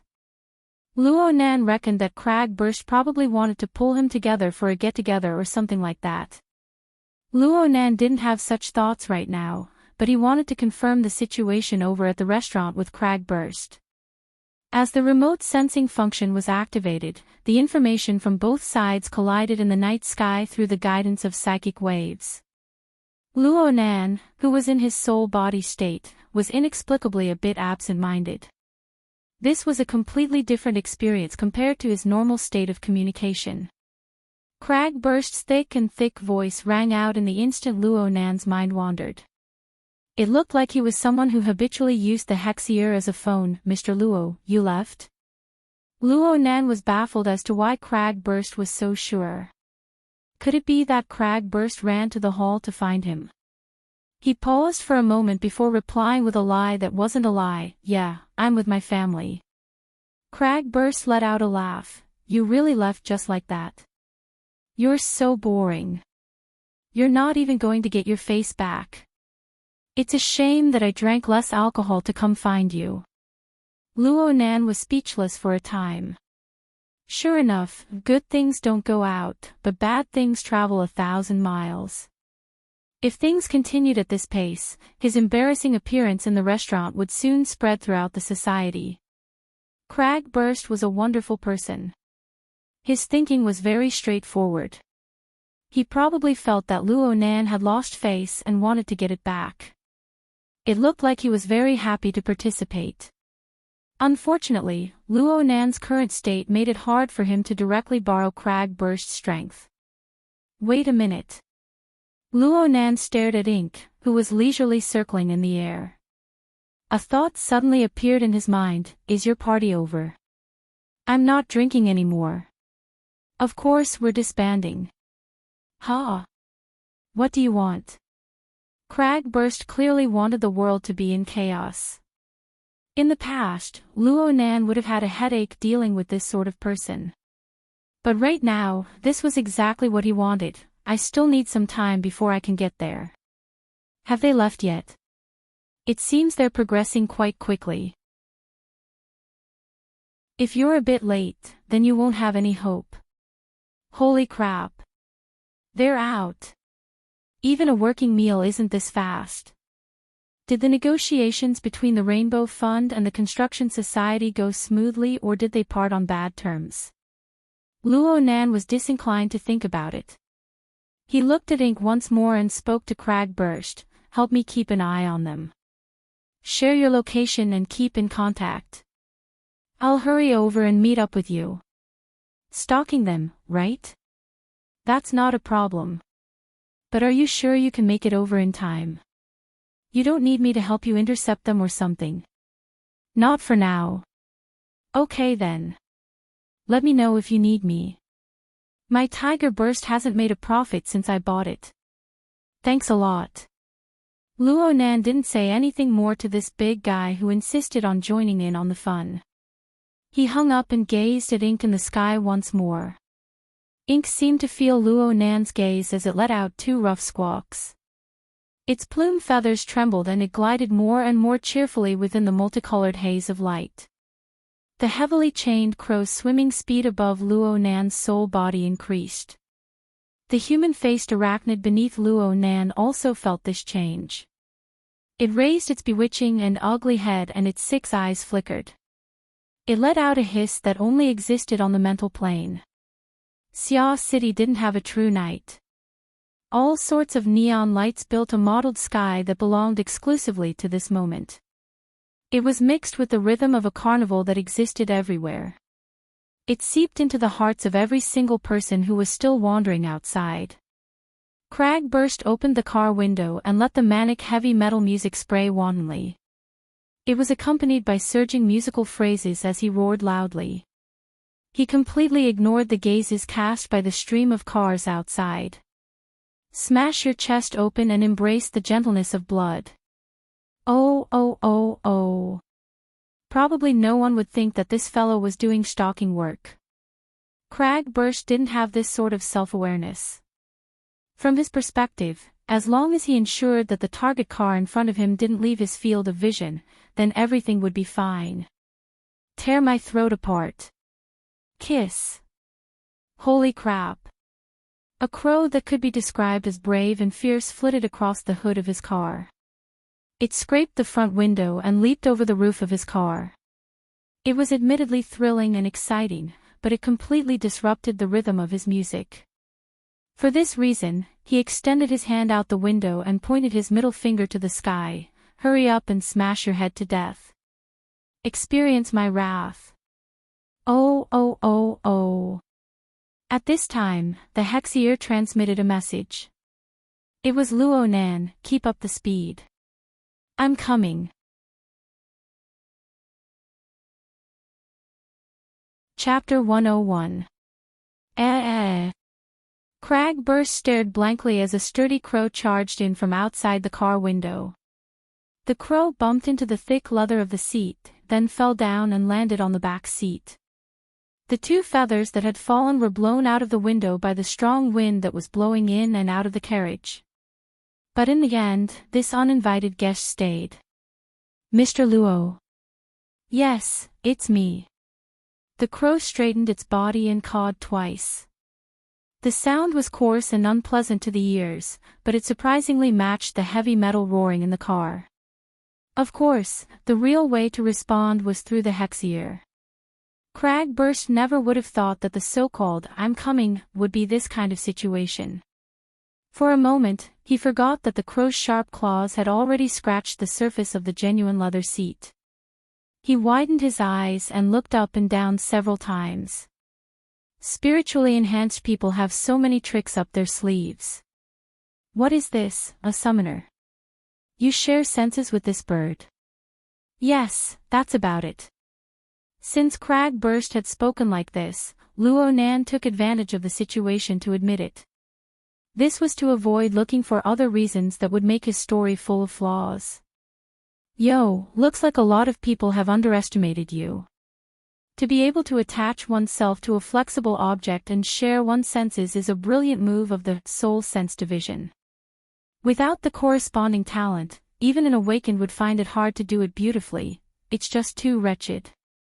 Cragburst curled his lips.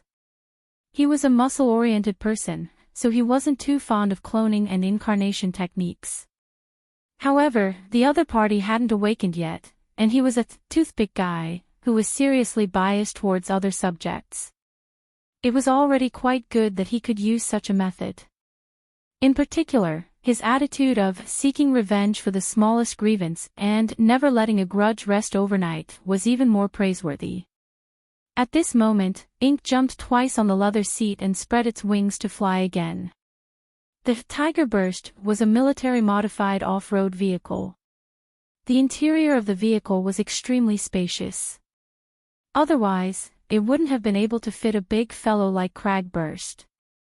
However, it was still a little difficult for Ink, which had a body length of nearly 70 centimeters and a wingspan of nearly 1 meter, to flap its wings. After flapping twice, it couldn't exert any strength. Cragburst laughed out loud as he watched.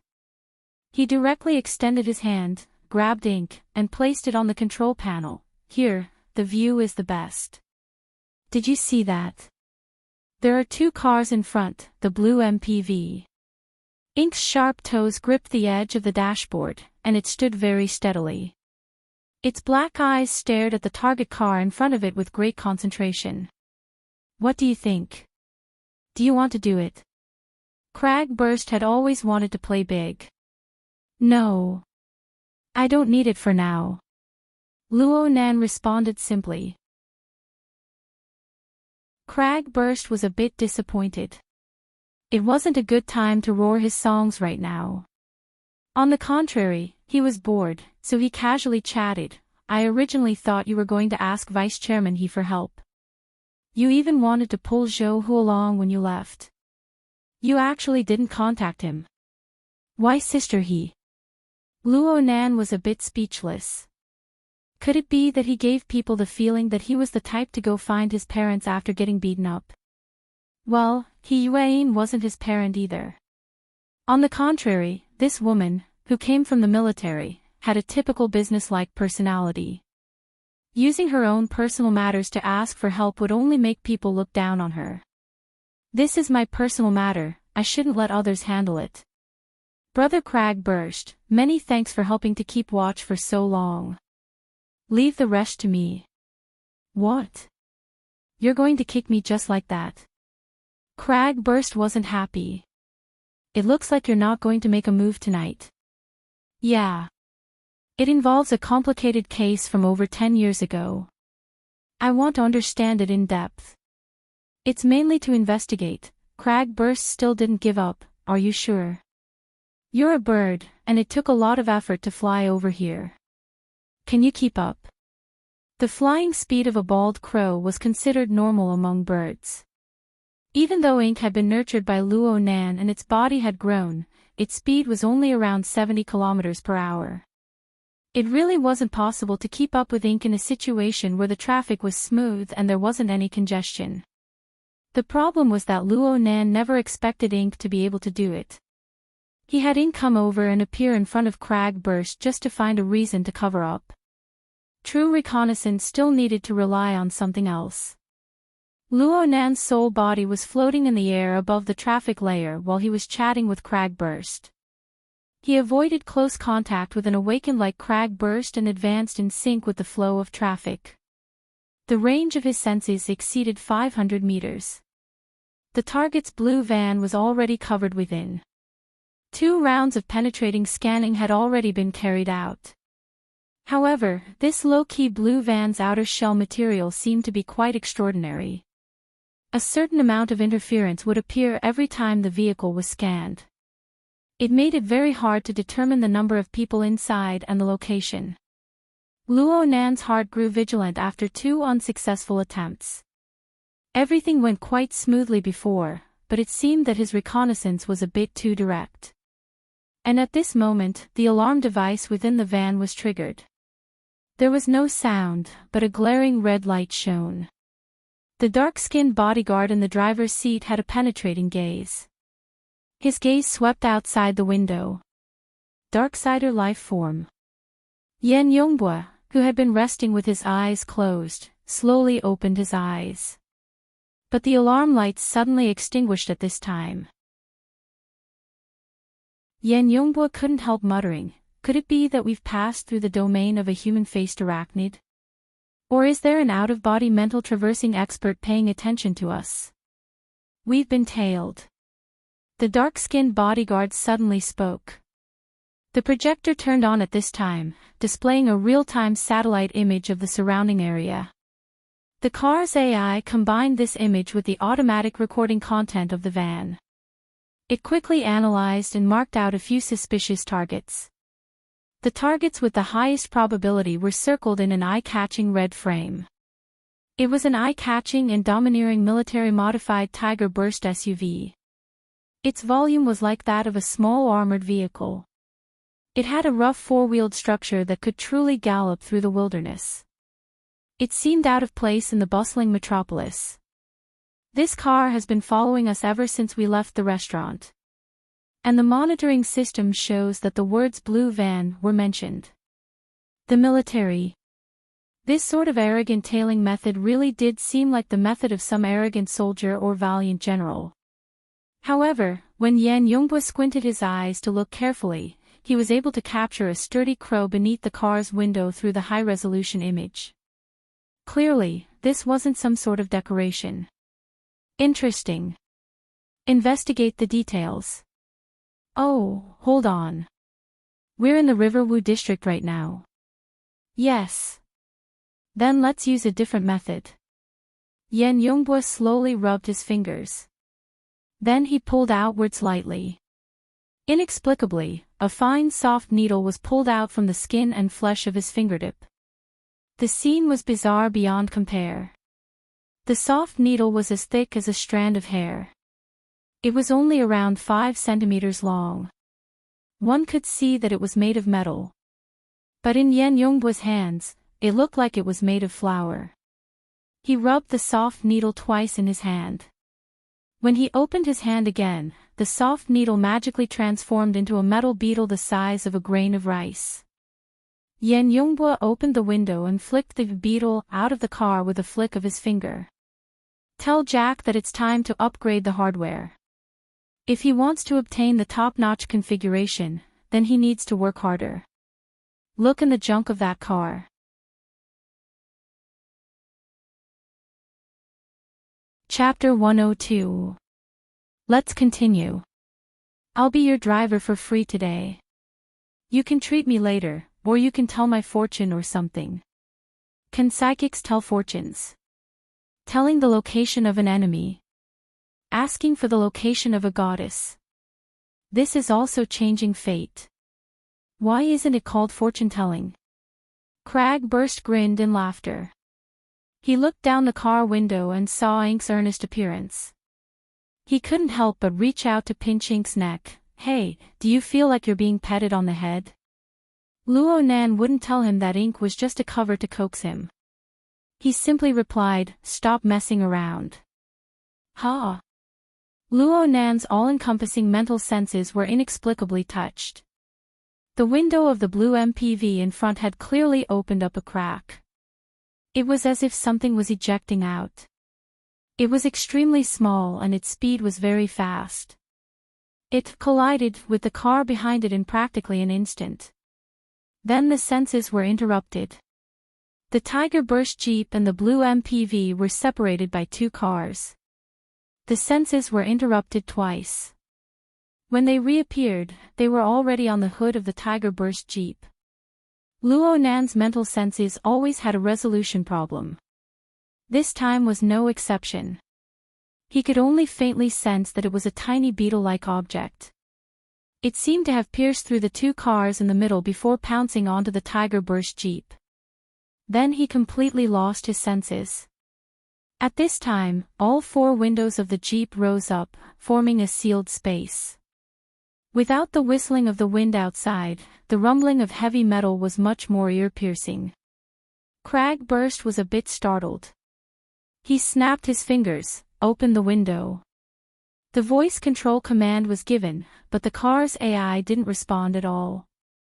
Not only that, but the car even began to slow down and turn. Luo Nan's warning cut in, "Careful, there's something, F***ck me. I've been bewitched."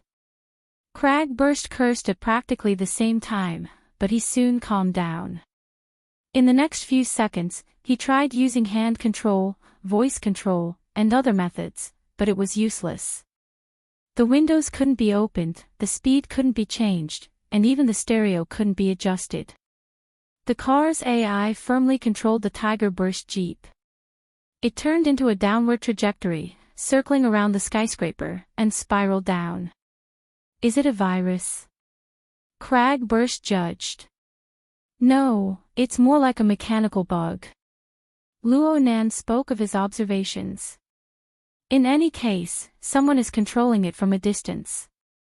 Crag Burst came up with the most reasonable explanation. "We've been discovered." Aside from Crag Burst and Luo Nan, no one could see that the AI in this arrogant and domineering military-modified Tiger Burst had already gone out of control. The Jeep moved steadily along with the rolling traffic, but it was getting further and further away from its target. At this moment, Crag Burst and Ink were imprisoned in this sealed space. They didn't know where they would be taken. Crag Burst stopped all of his attempts to seize back control. He swept his eyes over the constantly changing environment outside the car. His eyes unexpectedly flickered with an exceptionally excited light, and the corners of his mouth perked up once more. He turned his head to Mosui. "You must have been discovered, but they are targeting this car. You can continue." As soon as he finished speaking, he heavily elbowed the car window beside him. The tough bulletproof glass instantly exploded into fine cracks like a spider web. If intelligence wasn't enough, violence would make up the difference. Crag Burst's eyes didn't even blink when he treated his beloved car in such a manner. He extended his hand and tore down the glass window that was already on the verge of collapse. He casually tossed it into the back seat. His other hand suddenly grabbed Ink. He didn't care how the bird struggled, and he simply tossed it out the window. "Go. Don't let me down." Ink was forcefully tossed several dozen meters away, just in time to avoid the downward trajectory of light.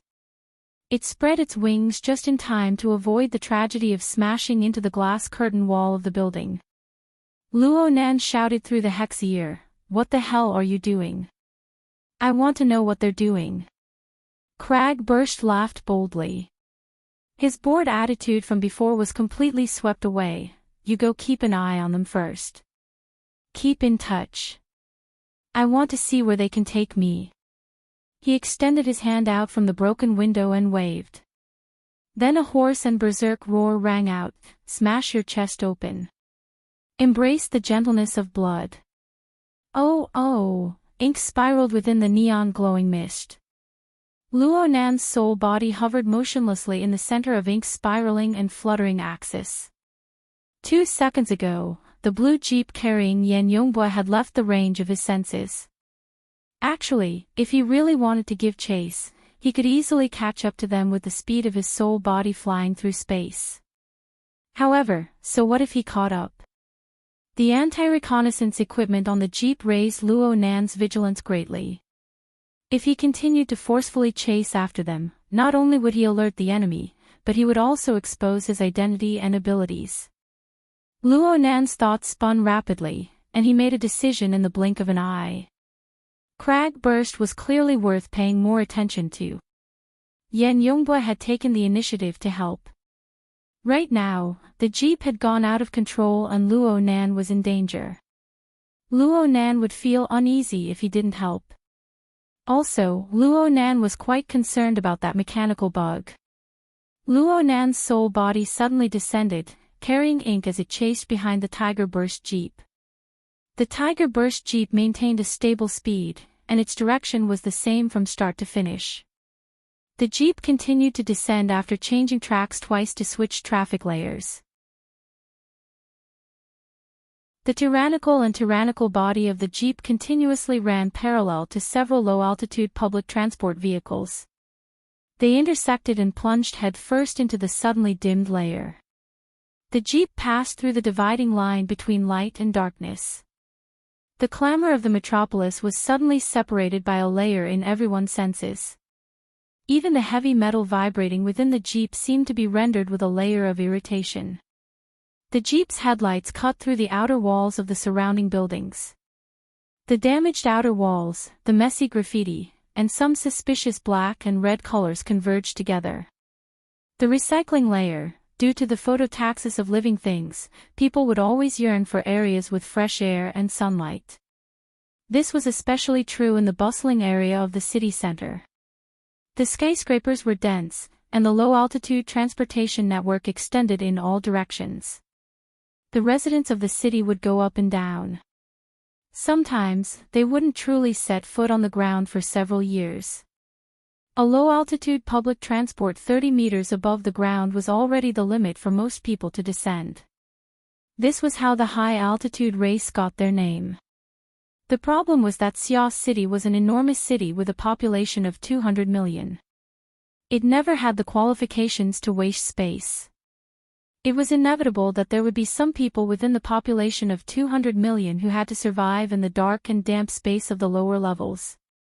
Without a doubt, this was the slum of the modern city. It was the recycling layer that specialized in disposing of the city's trash. To a certain degree, it was also a place where gangs gathered outside the law. The Tiger Burst jeep roared as it charged down from the upper levels. It practically instantly attracted the gazes of a large number of professionals in this gloomy space. A sharp whistling sound rang out. Between the buildings, within the ever-narrowing alleys, high-powered modified motorcycles started up one after another. They sped along at high speed. People of all shapes and sizes on the motorcycles brandished malevolent spiked clubs, chains, and of course, firearms. They howled and cursed at the jeep that was still advancing along the light rail in midair. At the same time, they were also looking forward to it.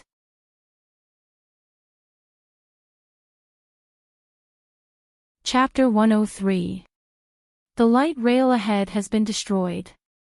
Automatically switching to off-road mode. The car's AI automatically issued an order.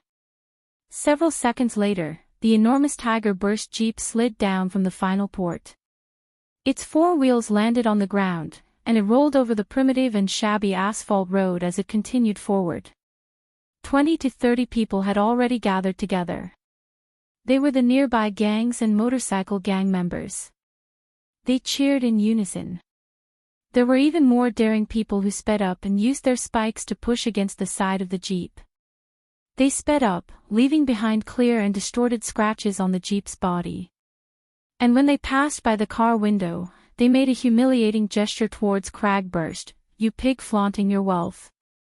I'm going to poke your ass until it explodes." Cragburst cracked a smile and returned the same gesture. Come. I'm afraid you're not tough enough. The curses outside grew even louder, but Cragburst didn't care in the slightest. He looked all around him, comparing the surroundings to his memories from his early years. If he remembered correctly, the road the Jeep was driving on had nearly 30 years of history. It was originally designed to be some sort of main road in the city. Moreover, it was connected to some transportation route in the wilderness. It was a two-way road with 12 lanes. No matter how you looked at it, it was a fairly high standard. But in the decades that followed, enormous changes occurred in the city's planning. Countless skyscrapers rose from the ground, and their shadows covered the road from all sides. The buildings protruded horizontally, cutting the enormous road into fragments. They completely covered the sky above the road. Following the complete abandonment of the management of the recycling stratum, this road could only be submerged in the layers of shadows of the skyscrapers. The illegal buildings of the surrounding residents wantonly covered both sides of the road. At this moment, there were countless eyes within those grotesquely shaped buildings. They stared intently at the Jeep that whistled past. It was hard to understand what they meant. So many years have passed and this damned place is still a mess. What are the gangs in charge of this area doing? Cragburst placed his arm across the empty car window frame and shouted towards the outside, "Hey, whose territory is this? Don't you guys usually clean up?" The gang members outside the Jeep paused for a moment. Then their threats and curses grew louder by more than 10 times. There were already people who couldn't bear it any longer. They drove their motorcycles closer, and the sound of air being cut rang out. A thick and long steel chain lashed through the car window. It was a force that could split a person's skull open. Cragburst just lifted his arm and let the chain smash against it. He even coiled it twice before swinging it slightly. The person who attacked was like a kite that had lost control. He flew from his beloved high-displacement motorcycle and was smashed horizontally. This was too ruthless. The motorcycles at the back couldn't dodge in time. In an instant, half of the motorcycles were flipped over. It was a mess. Modified humans.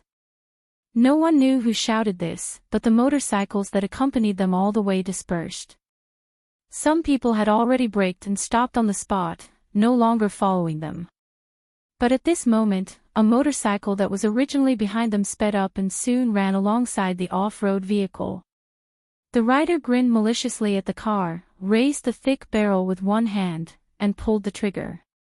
The classic shotgun instantly ejected 12 8mm tungsten alloy pellets, covering the entire front of the carriage. Without even looking at the result, the knight swung his arm and loaded the gun. He was about to do it again. But when he raised the muzzle of the gun once more, what met the muzzle was Cragburst's malevolent smile. Cragburst's face was completely unharmed. There was a muffled bang as the rider flew up from the motorcycle. He crossed 8 lanes of traffic and flew into the illegal buildings at the far end. Cragburst leapt out from the car window and took his place. He sat steadily on the motorcycle and snatched the classic shotgun. He roared and used the shotgun like an iron rod. He rushed forward and rushed back, knocking down a group of reckless gangsters in the blink of an eye. He had been cooped up in the car for over 10 minutes, acting as a moving prisoner. That feeling wasn't good at all. The motorcycle beneath him was a bit small compared to his body size, but the feeling of being able to move according to his will and move at will was really great. Cragburst laughed heartily and accompanied the Tiger Burst off-road vehicle. He roared to his heart's content along with the surging melody. As the vehicle advanced forward, the gangsters who had fallen to the ground quickly disappeared without a trace. Only Cragburst and the off-road vehicle remained on the road for a time. Cragburst was singing to his heart's content when he suddenly stooped down and accelerated without any warning. He pulled away at least a body's length of distance in an instant. He caught a glimpse of a line of fire cutting through from the corner of his eye. A hole the size of a wash basin appeared on the road 20 meters behind him. Only then did he hear a peculiar hissing sound enter his ears. Cragburst chuckled. It was a large-caliber electromagnetic rifle. However, the shooter's aim was terrible to the extreme. That's not right. The shooter didn't have any intention of following up after missing the target. He suddenly sensed something and followed the trajectory of the bullet. He couldn't see any human figures within the pitch-black floor, but there was a pitch-black bird flapping its wings and flying. Cragburst grinned and transmitted through the hex ear, "Where's the division of labor? Where's the trust? Speaking of which, you should be pretty good at scouting. How about we go back and give the wilderness a try? Then you need to be prepared to be tricked." Luo Nan casually replied. He used ink to announce his existence to Cragburst. But what truly killed the sniper was actually the human-faced arachnid siege hammer. Right now, the pitiful fellow had fainted in front of the window. He probably didn't understand what was going on from start to finish. Luo Nan's soul body floated within this dangerous area. The range of his senses was close to a kilometer in diameter. An omnidirectional, multi-layered, panoramic picture was presented to him. He suddenly discovered that he should be the most genuine sniper at this very moment. He was in existence like a ghost. He had a panoramic perception with a diameter of a kilometer. Of course, he also had the siege hammer, which could ignore the vast majority of physical defenses. These factors converged together. He could be said to be like a fish in water in this complex environment. He could eliminate those malicious personnel in the quickest and most convenient manner. Luo Nan truly had some awareness of being an ability user when he used these methods. Yes, this was the ability user of his imagination. This was an extraordinary power that stood above the normal world. Naturally, this was the best proof of the correctness of formatting theory. It was also at this time that Luo Nan truly understood what kind of restriction his weak fleshly body was when it came to his true abilities. Hey, Scout. Go ahead and update your intelligence. This instance's level is too low. Did your enemy specifically use this place to annoy me? Luo Nan responded, I feel like you should stop the car and properly inspect it. Maybe you can find some clues. Good idea. But this doesn't contradict with scouting ahead. I need a tool. It's best if it's a moving obstacle that can stop my disobedient baby. Let me look. Ha!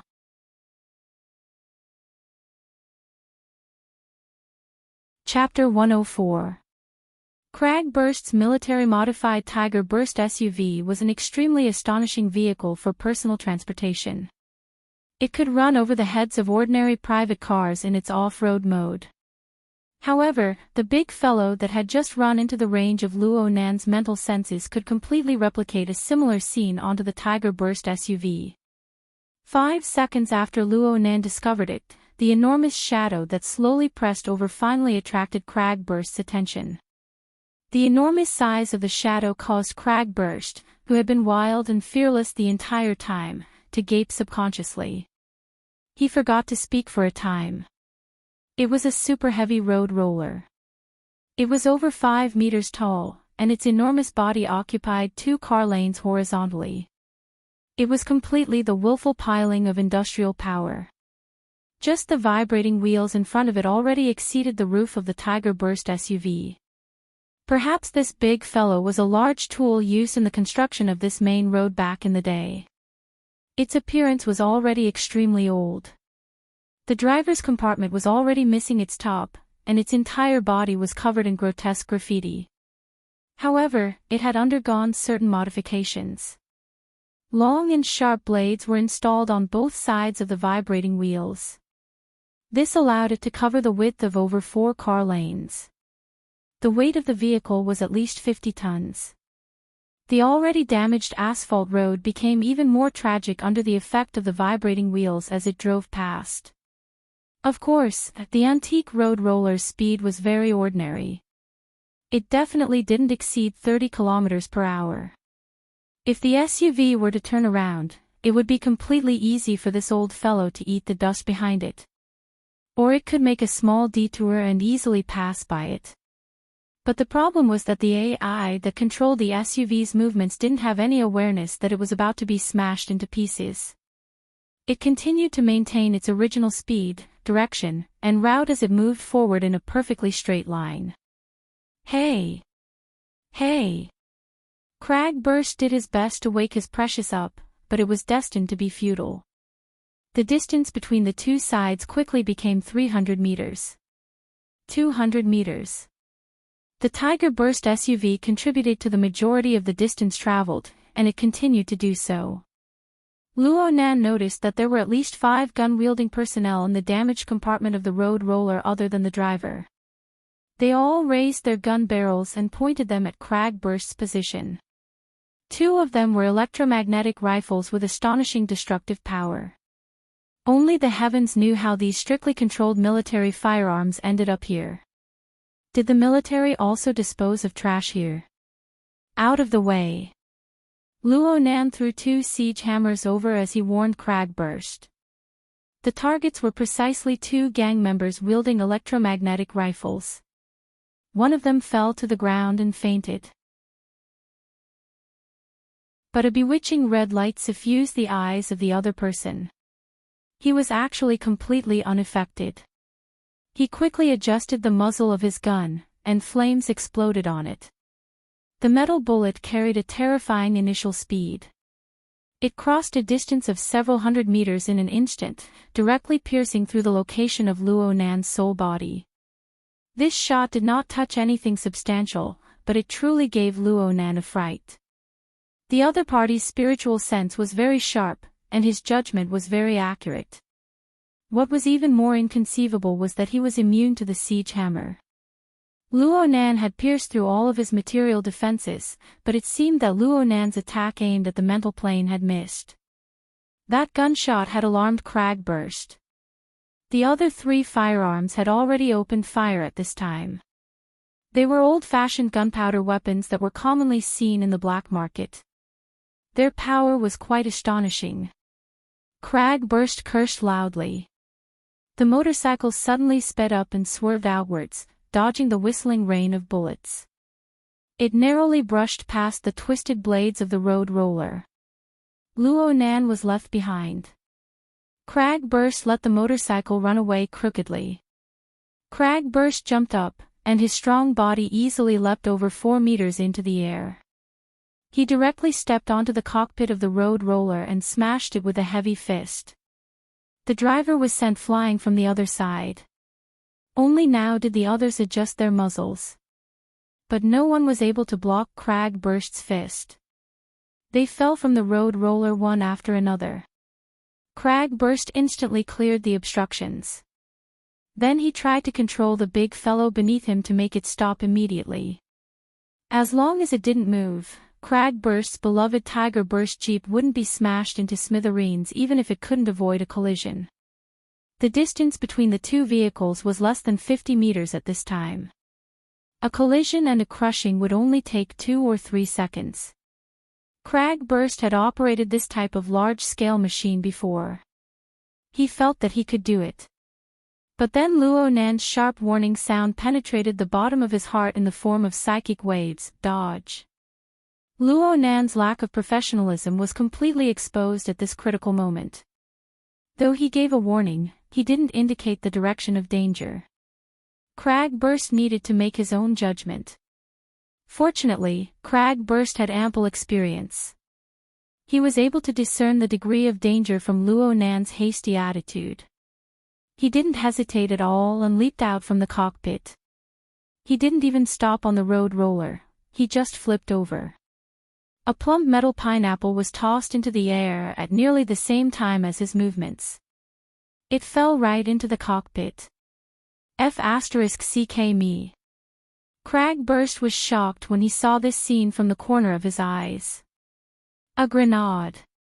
And it was a defensive grenade with the most terrifying killing radius. This sort of crude old-fashioned weapon had an enormous destructive power. It still had a certain place in the military. It could receive miraculous effects in special situations.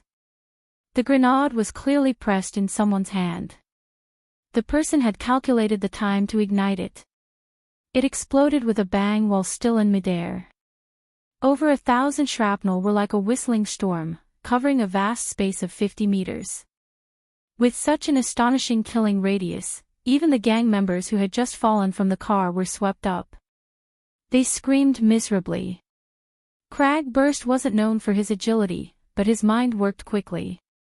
He borrowed the force to rebound just as his body landed on the ground. He caught up to the road roller with a stride and stuck his body to the side of the car. His series of judgments couldn't be said to be incorrect, but someone was waiting for him here. A fist came smashing straight at him. The fist's speed and timing were all grasped to the peak of perfection. But the most shocking thing was the inconceivable weight. Cragburst received it with a single hand, but his entire upper arm was forcibly deflected. He could only watch helplessly as the heavy fist smashed into the side of his face. Cragburst soared into the air amidst the flying shrapnel and tumbled to a spot a dozen meters behind the road roller. An enormous rumbling sound came from right in front of the road roller at this time. The 5-ton Tiger Burst Jeep collided with the 50-ton road roller at a speed of nearly 100 kilometers per hour. The former's kinetic energy was reduced to zero in an instant. The front of the car caved in and parts exploded in the air. It was a tragic sight to behold. Although the road roller didn't immediately roll over the Jeep, it maintained its previous speed after a slight pause. It continued to push the scrapped Jeep forward. More and more parts of the Jeep were swept up by the vibrating wheels. It seemed that the most miserable fate was unavoidable. Luo Nan had witnessed everything that had happened before and after the road roller. He was stunned for a time. But at this moment, his attention was placed on the person who had caused all of this. Yes, it was the person who had ignored the human-faced arachnid siege hammer attack. The person who had played dead when Cragburst boarded the car. Then the person who had tossed out a defensive grenade and seized the opportunity to strike Cragburst down with a heavy punch. Now the person had jumped from the road roller onto the Tiger Burst Jeep.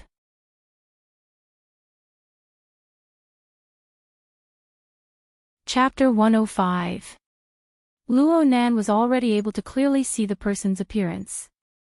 He was a white man, a rare sight in Xia City. He looked to be in his 40s, maybe a bit older. The scars on his face showed that he had been through a lot. Of course, Luo Nan had a deeper impression of this person's left eye. It was a mechanical eye. If one looked closely, they would find that there were no decorations on it. The cold metal structure, as well as the red light in the center that made one's heart tremble, made it difficult for one to treat it with a normal heart. This guy isn't a normal human. Luo Nan's mental senses had been covering the target this entire time. He discovered that this person's appearance was just as it indicated. The metal composition and related structures on this person's body were far greater than that of a normal person. They're modified humans, right? Cough, cough, damn it. Cragburst's voice came through the hexier. Cragburst had been struck down from the car by a fist and had been covered by the destructive shrapnel of the grenade. If Cragburst had been a normal person, he would have died a long time ago. However, Cragburst had reported his safety to Luo Nan at the first instant. Cragburst also understood the relevant information of the enemy, displaying his robust physique and experienced. Modified humans. Luo Nan had some understanding of the relevant concepts. He saw that there was still some time before Cragburst would catch up, so he used his senses to scan in greater detail while exchanging information with Cragburst. You're saying that he's like the military's mechanical warriors. What mech warrior? He's just a modified human. There's no other way to describe it, and this modification has been abolished for almost 20 years, at least on the surface. Is he over 40 years old? Yeah, pretty much. That should be it. He's pretty good at using military equipment, and he's pretty good at scamming people. But a guy like him must have special privileges. He has to report to the SCA every year. Why is he here? Cragburst felt that this was incomprehensible, and so did Luonan. The gang members of the recycling stratum might seem lawless, with all kinds of weapons, guns, and grenades, making it a mini arsenal, but that was because the government had basically given up on the governance of the recycling stratum. As a matter of fact, most of them had extremely low clearance due to their criminal records. Under the strict control of the credit clearance network in today's society, they could only be tyrants on the recycling stratum. Once they stepped out of the recycling stratum and into the public, they would be closely monitored. If they did anything sensitive, law enforcement officers would appear above their heads and send them to jail. It was hard to imagine that a special forces soldier who had undergone military modification would come here to make a living.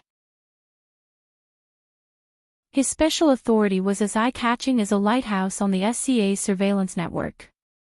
The government would never allow such a dangerous person to work with the gangs in the recycling stratum.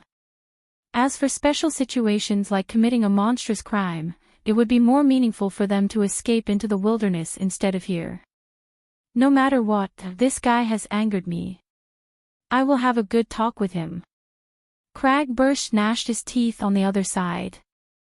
But soon after, he slapped his thigh. Found it. It's here. Keep an eye on him, I'll be right there. He found the high-powered motorcycle that had fallen in the middle of the road, turned around, and chased after it. In about half a minute, he would be able to fight for his reputation again. Luonan focused his attention on the altered human. Actually, Luonan was more interested in this person's current behavior than in identifying his identity. After striking down Cragburst, the altered human arrived atop the heavily deformed jeep. It tore apart the roof and entered the driver's compartment, which could no longer be seen. Next, the altered human smashed the control panel with a punch. He extended his hand inside and fished for something. Luonan couldn't help but associate this scene with the loss of control of the car's AI and the metal bug ejected from Yan Yongbu's car. Without a doubt, Yan Yongbu had done something to the jeep. His methods were certainly closely related to the metal bug that had sunk into the jeep. From then on, the development of the situation deviated from the normal track. And right now, this altered human seemed to be acting as a liaison, a recycler, retrieving the metal bug. This kind of behavior was quite compatible with the recycling stratum. And from this point of view, perhaps the metal bug was a very crucial thing. Perhaps it involved some deep secrets of Yan Yongbu's. Luonan's mental senses became even more meticulous when he thought of this. Though his soul body couldn't do much right now, he wanted to lock onto the target of the other first before considering his next step.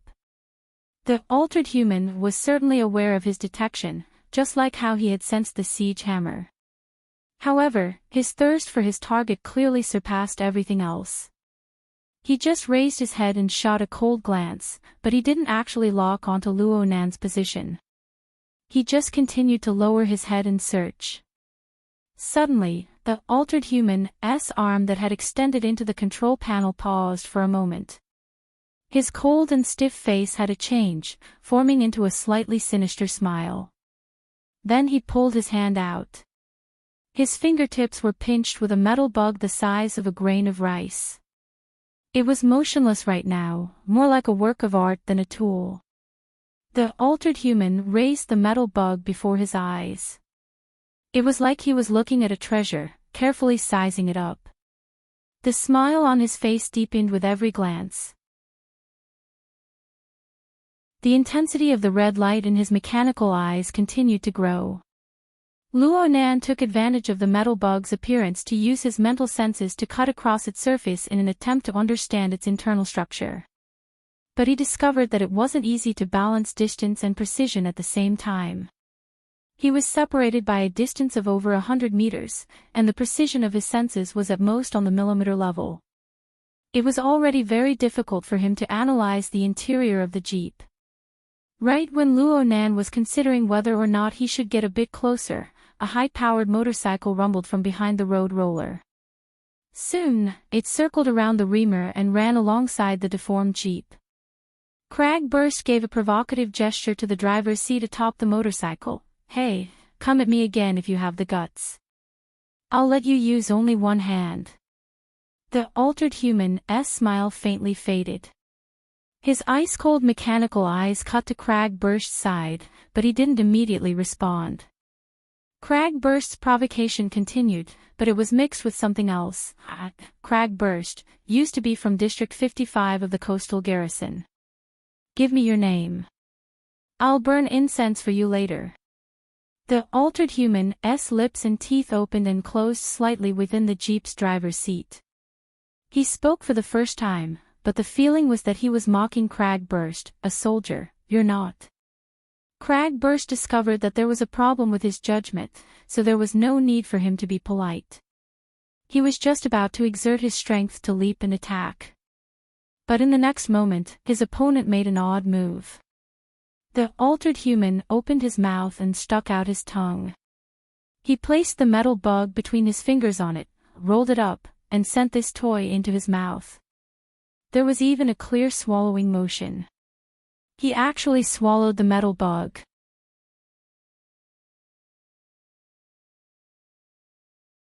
Chapter 106.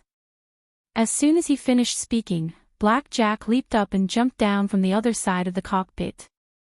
His timing was perfect. At that moment, the road roller pushed the Jeep to the place where the gang member's car had been flipped over. At that moment, the group of people had yet to leave. They stayed in the middle of the road and looked at the road roller that was moving slowly towards them. At first, they were dumbfounded. Then, they shouted and wanted to drive their motorcycles around it. But at that moment, Jack jumped down from the Jeep and grabbed a motorcycle. He then sped up, circled around the other side of the blade, and sped back in the direction he came from. "You were a boss just a second ago, and now you're dodging." Cragburst cursed loudly. He lifted the front wheel of the motorcycle and forcefully made a U-turn. The motorcycle scraped dangerously past the twisting blades, and then the engine roared as it accelerated in pursuit. The speed of the two motorcycles was more than 100 kilometers per hour. In the darkness of the night, they disappeared in the blink of an eye. It wasn't a problem for Luo Nan's soul body to chase after them, but Ink had some difficulties. The two motorcycles had already driven out of his range of senses during his moment of hesitation, and they chased after them. On this side, the road roller pushed the off-road vehicle, rumbling as it rolled over. Everywhere he passed, there was a mess. The gang members cut a sorry figure as they hit to the side of the road. They cursed Cragburst, but even more cursed Jack. Luo Nan's mind stirred slightly. He listened attentively and discovered that some of the content was very interesting. But it was fragmented. He was unable to grasp the gist of it. Because of his attention, Ink also came over, and it was very eye-catching. One of the gang members was annoyed and happened to have a gun in his hand.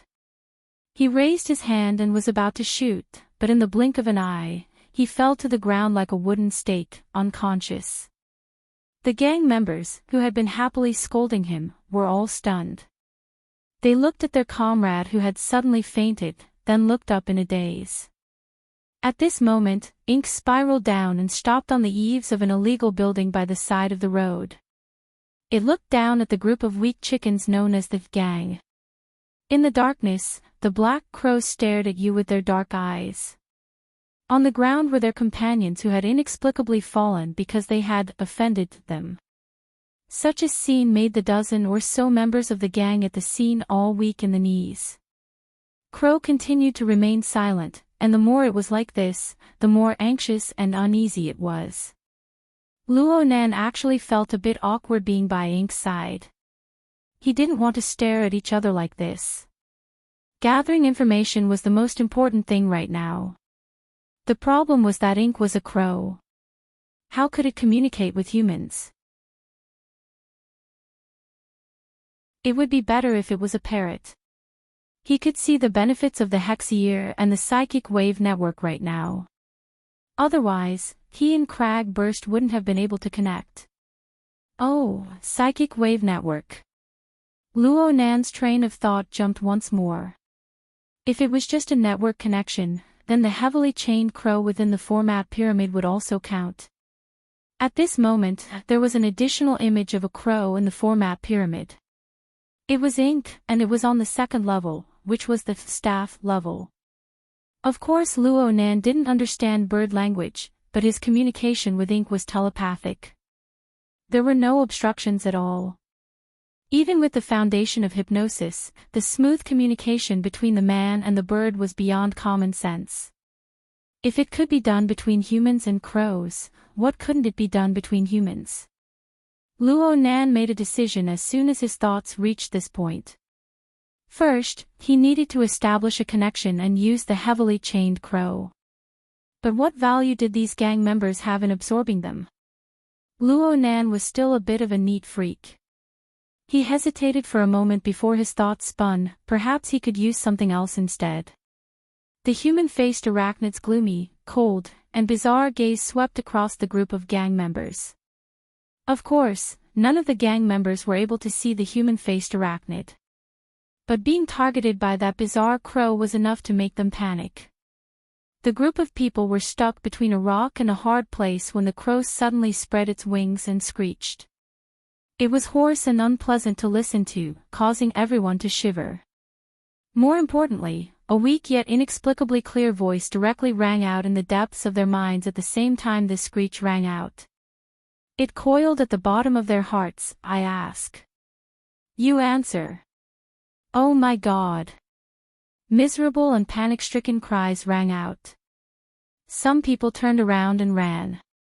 At the same time, there were also people who didn't make a sound. Their eyes rolled back as they fell to the ground. This time Luo Nan really didn't do anything. This brother was the one who fainted from fright. Of course, the gang members who tried to escape soon received a siege hammer that was neither light nor heavy. They didn't faint, but they were in great pain. They fell to the ground, clutching their heads as they screeched. From start to finish, they saw this savage and bizarre scene. The gang members literally froze to death on the spot. Monsters, mutants, black technology. All sorts of absurd thoughts came and went, but they really didn't dare to move their feet. The road roller rumbled away into the distance, gradually disappearing. The road surface was silent for a time. I ask. You answer.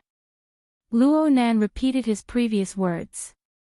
At the same time, he was also paying attention to the changes in the format pyramid. The human-faced arachnid was located on the technician level. It was currently the center of all the changes. Following Luo Nan's decision, this Darksider species spat out a spider's silk-like thread, projecting it into the turbid flow of emotions. The human-faced arachnid was like a skilled fisherman. It used the spider's silk to hook up fish one after another. It tossed them to the lowest level of the format pyramid to stand side by side with the images of Xie Junping and Cat Eyes. However, they were much fainter. They were like fragile bubbles that could burst at any time. In the real world, there were over a dozen gang members. Without exception, all of them were brought under the control of the human-faced arachnid. There was nothing that could be easier than this when the emotions of fear spread wantonly. As the mastermind behind the scenes, this was the first time Luo Nan saw how the human-faced arachnid controlled its target. He was stupefied for a time, so it was actually this simple. In any case, with the establishment of the local area network and the formation of the mental connection, the following matters would be much easier. A spiritual wave was transmitted from the Hexier approximately 2 minutes later. Crag Burst had taken the initiative to contact him. Fuck. Scout, where have you been? Luo Nan was able to guess the result just by listening to the emotions in her voice. You lost them?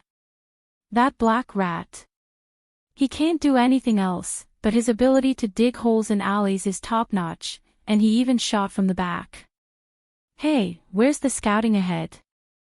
Your speed is over 100. I can't keep up. Of course, Crow wasn't able to keep up. Luo Nan obviously wouldn't explain this to Cragburst. F*CK, F*CK, F*CK, F*CK. Cragburst let out a string of expletives. You need to pick a useful one for your spirit attachment. You need to be fast. Something like a peregrine falcon or a spear falcon. Aren't they all good? What's with a crow?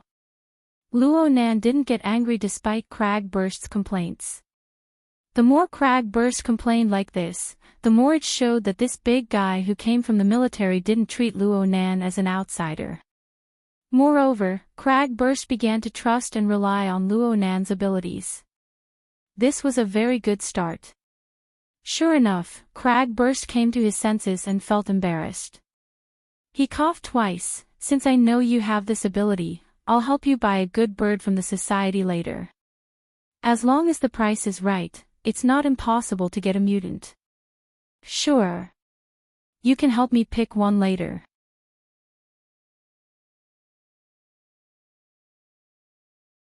Chapter 107. Who the hell knows where I am? Let me look at the map. Oh, Riverwu District's Deshang building. The top looks bright and fresh, but the bottom looks like this. Deshang. Luo Nan remembered that this was the information he had just obtained. It looked like Cragburst's pursuit ability couldn't be underestimated. They were already very close to their final target. Wait a moment. I'll be right there. Ink soared into the sky, shuttling back and forth between the intersecting buildings. Luo Nan's soul body rode the human-faced arachnid to the side. The crow's flying speed was really too slow. The human-faced arachnid didn't even use a third of its strength. It followed leisurely and leisurely. Luo Nan didn't put any energy into flying. Instead, he used the panoramic view of his mental senses to observe this dark place that he had heard of for a long time but had never set foot in. The turbid night of the recycling stratum gave him a very subtle feeling. At the very least, he didn't have too many experiences of flying in the night sky. It was more like he was swimming in a stream. And as time passed, the panoramic view cut open the deepest parts of this area and presented them before his eyes. This feeling continued to deepen and mutate. It wasn't just water. It was sewage. Everything presented in the panoramic view. The concrete details were far too jumbled and messy. There was no time to analyze them one by one. However, the things that were briefly scanned, such as gangs, prostitutes, drug dealers, casinos, and the abstractions of violence, lust, greed, numbness, and so on, interweaved and dyed together to form countless turbid colors that splashed over his head and face. Everything converged into a roaring turbid current that washed over the entire recycling stratum. It converged into the surging tide of emotions that drowned the entire Xia city. In the end, this was just a tributary. It was a bit dirtier. The human-faced arachnid was quite comfortable in this environment. It was like a fish in water. But soon Luo Nan discovered that the human-faced arachnid wandered in the turbid current of emotions. It had a slight appetite. Weren't these turbid negative emotions the food it craved the most in the past? This fellow relied on these sorts of things to grow stronger and stronger. But right now, it seemed to be disdainful. Luo Nan tried to communicate with the human-faced arachnid. His analysis of the human-faced arachnid's information was far from complete. If he forced himself to understand it, there would be a lot of confusion and ambiguity. In the end, he could only confirm one thing: the human-faced arachnid had already undergone a certain level of evolution, so much so that its original food was no longer able to satisfy its needs. After all, there was no fish that relied on drinking water to survive. Perhaps the evolution of the human-faced arachnid was equivalent to a transition from a plankton to a fish. Should he congratulate her? Right when Luo Nan was racking his brains over the problem of the human-faced arachnid eating, the Deshang building was already in sight. Cragburst had been waiting impatiently for a long time. Right now, he was standing on the 10th floor of the skyscraper, gazing into the distance.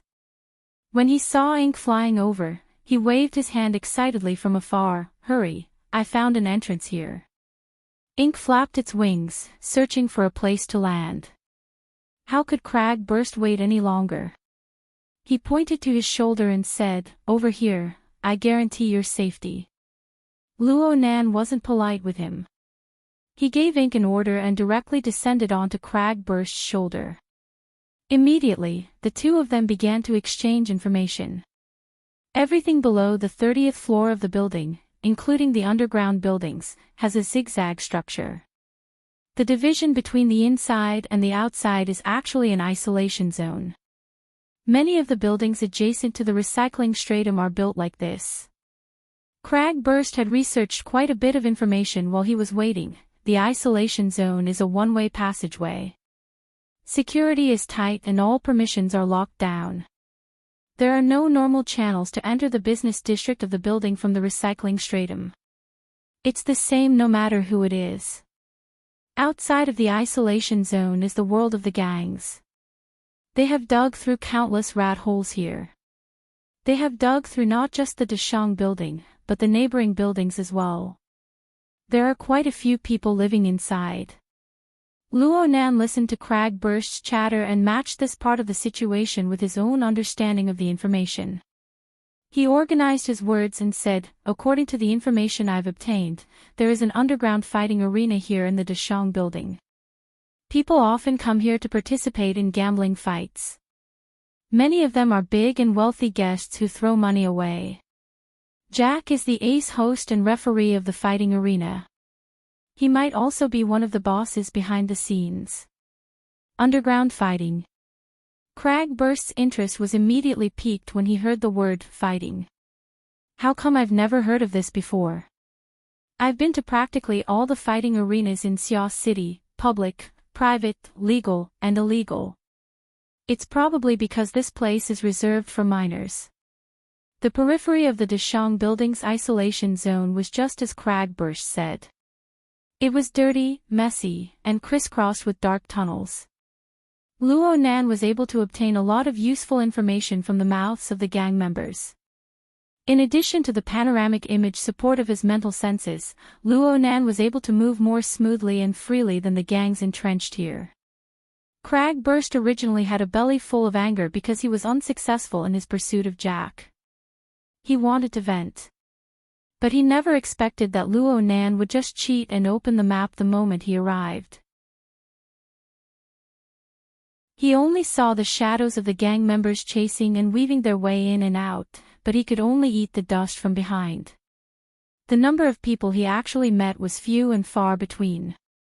It was hard for him to put his strength to use. He wasn't an idiot.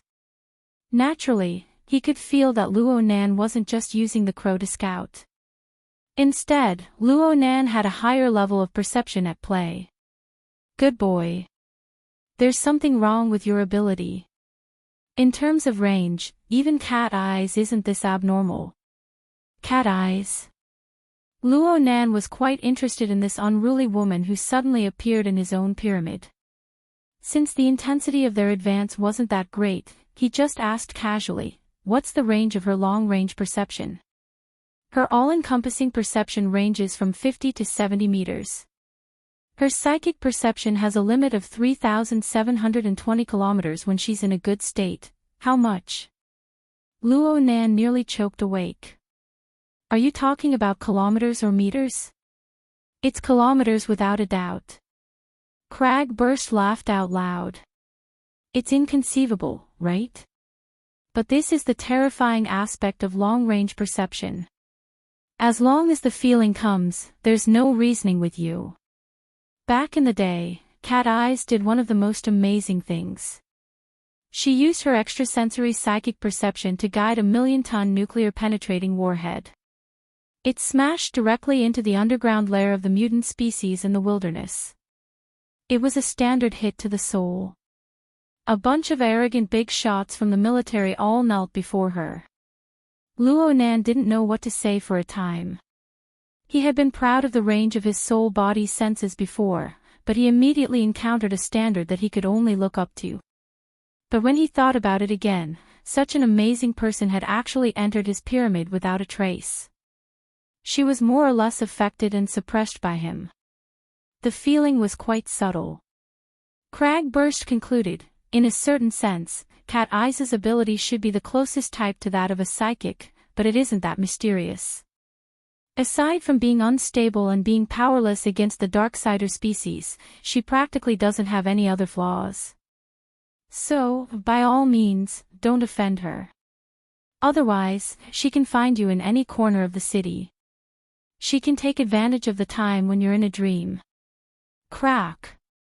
Cragburst made a motion of twisting Ink's neck and laughed loudly. He reached back to pinch Ink's head. You really need to be careful. I felt that you and her seemed to be innately incompatible that day. Ha! There's no way out.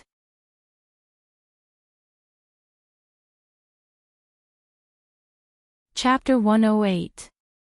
The other side of the wall is the quarantine area. There's also an underground fighting arena. Cragburst couldn't see anything other than the white wall. But Luonan was different. His soul body had already passed through the wall. He had gone in and out of the building countless times. He was probably more clear about the layout inside than the designer. He combined the information he obtained earlier and explained to Cragburst. Originally, the quarantine area didn't allow for any other arrangements aside from surveillance and defense systems.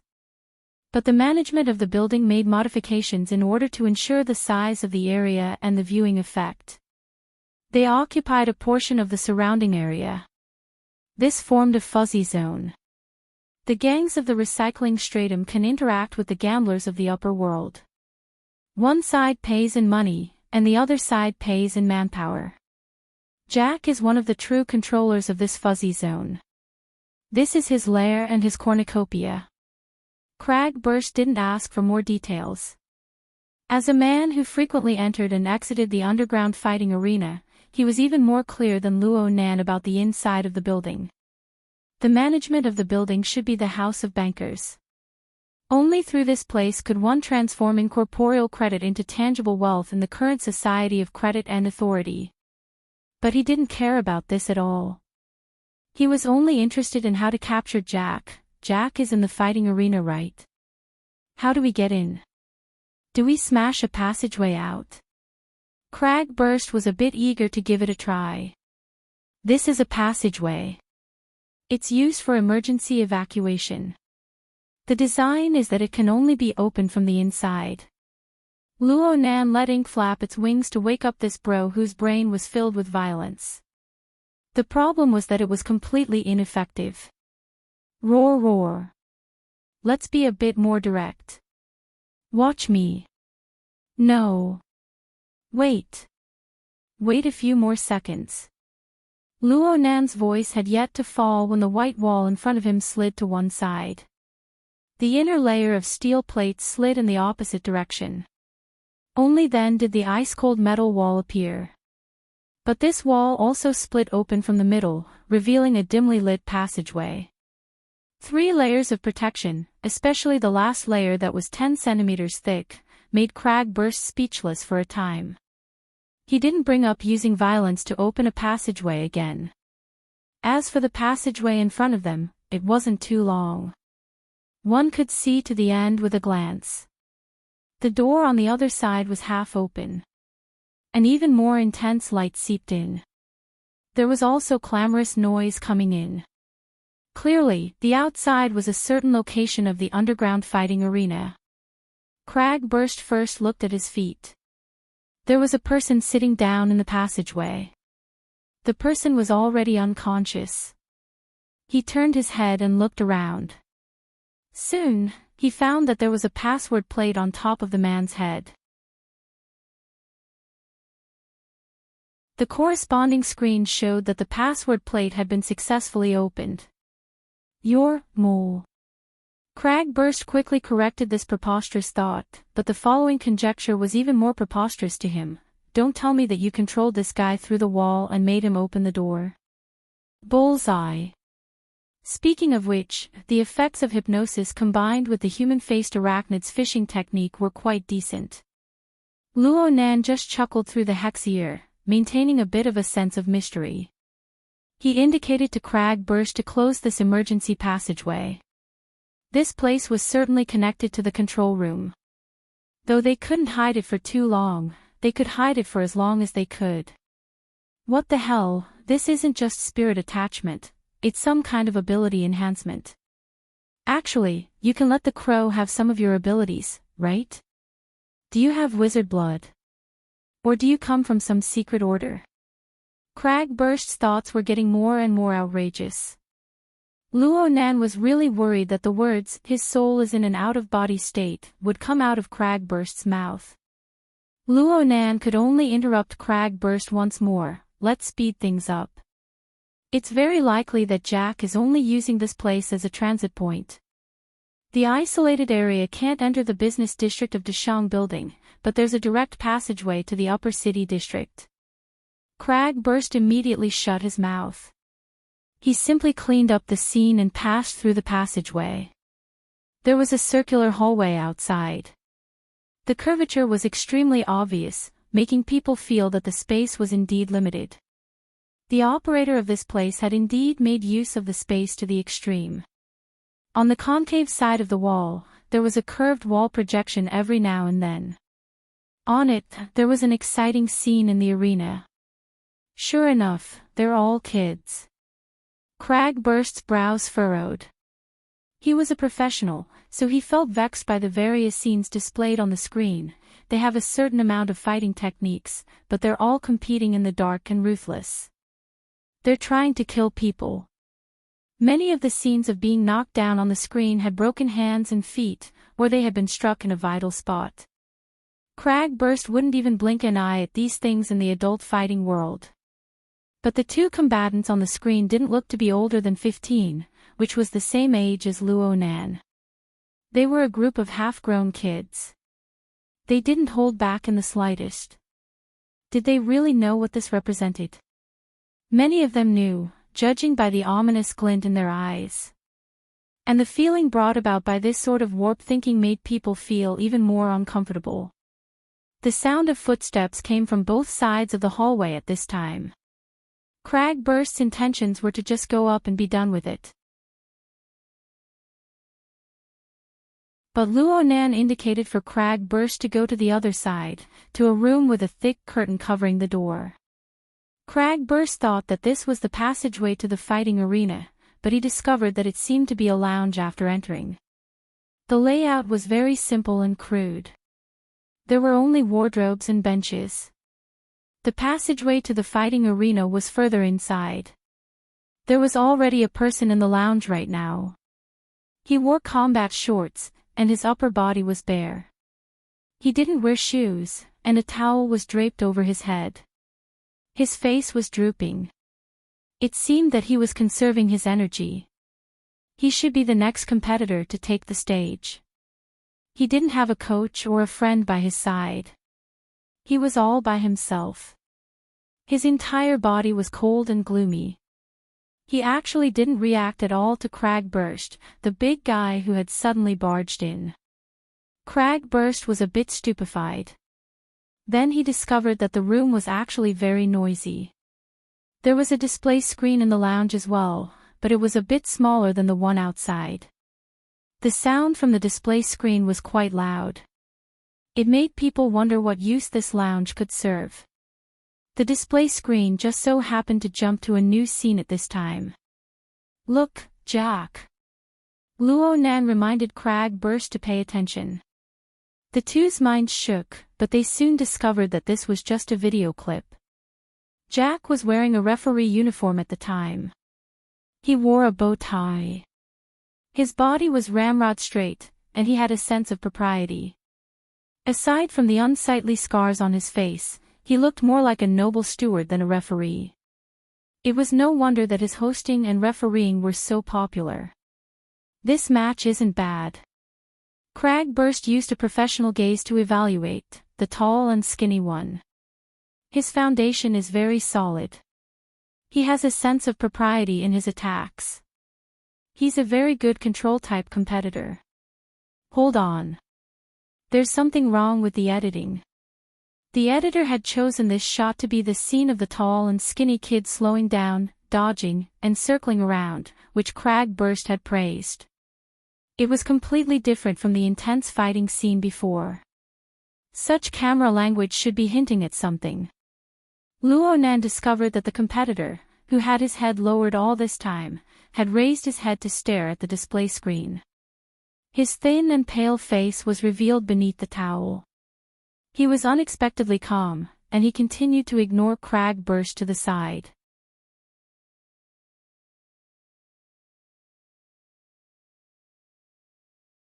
Chapter 109. The focus of the human-faced arachnid's attention was on the quiet and silent competitor.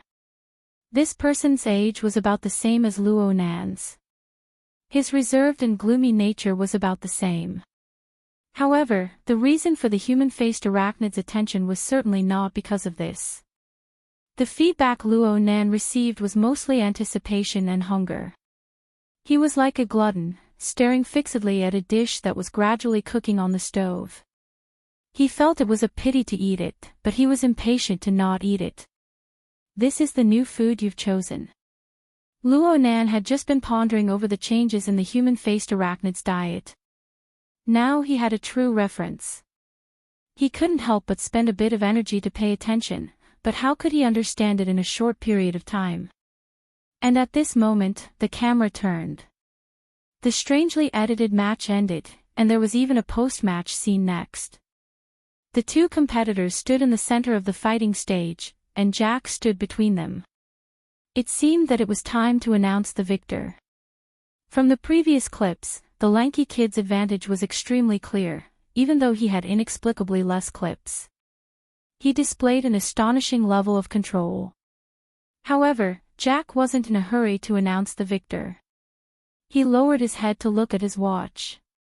At this moment, the background music of the edited scene strangely stopped. This caused the sharp whistles and whistles from all four sides of the stands to grow louder, more clamorous, and more deafening. Finally, Jack made a move.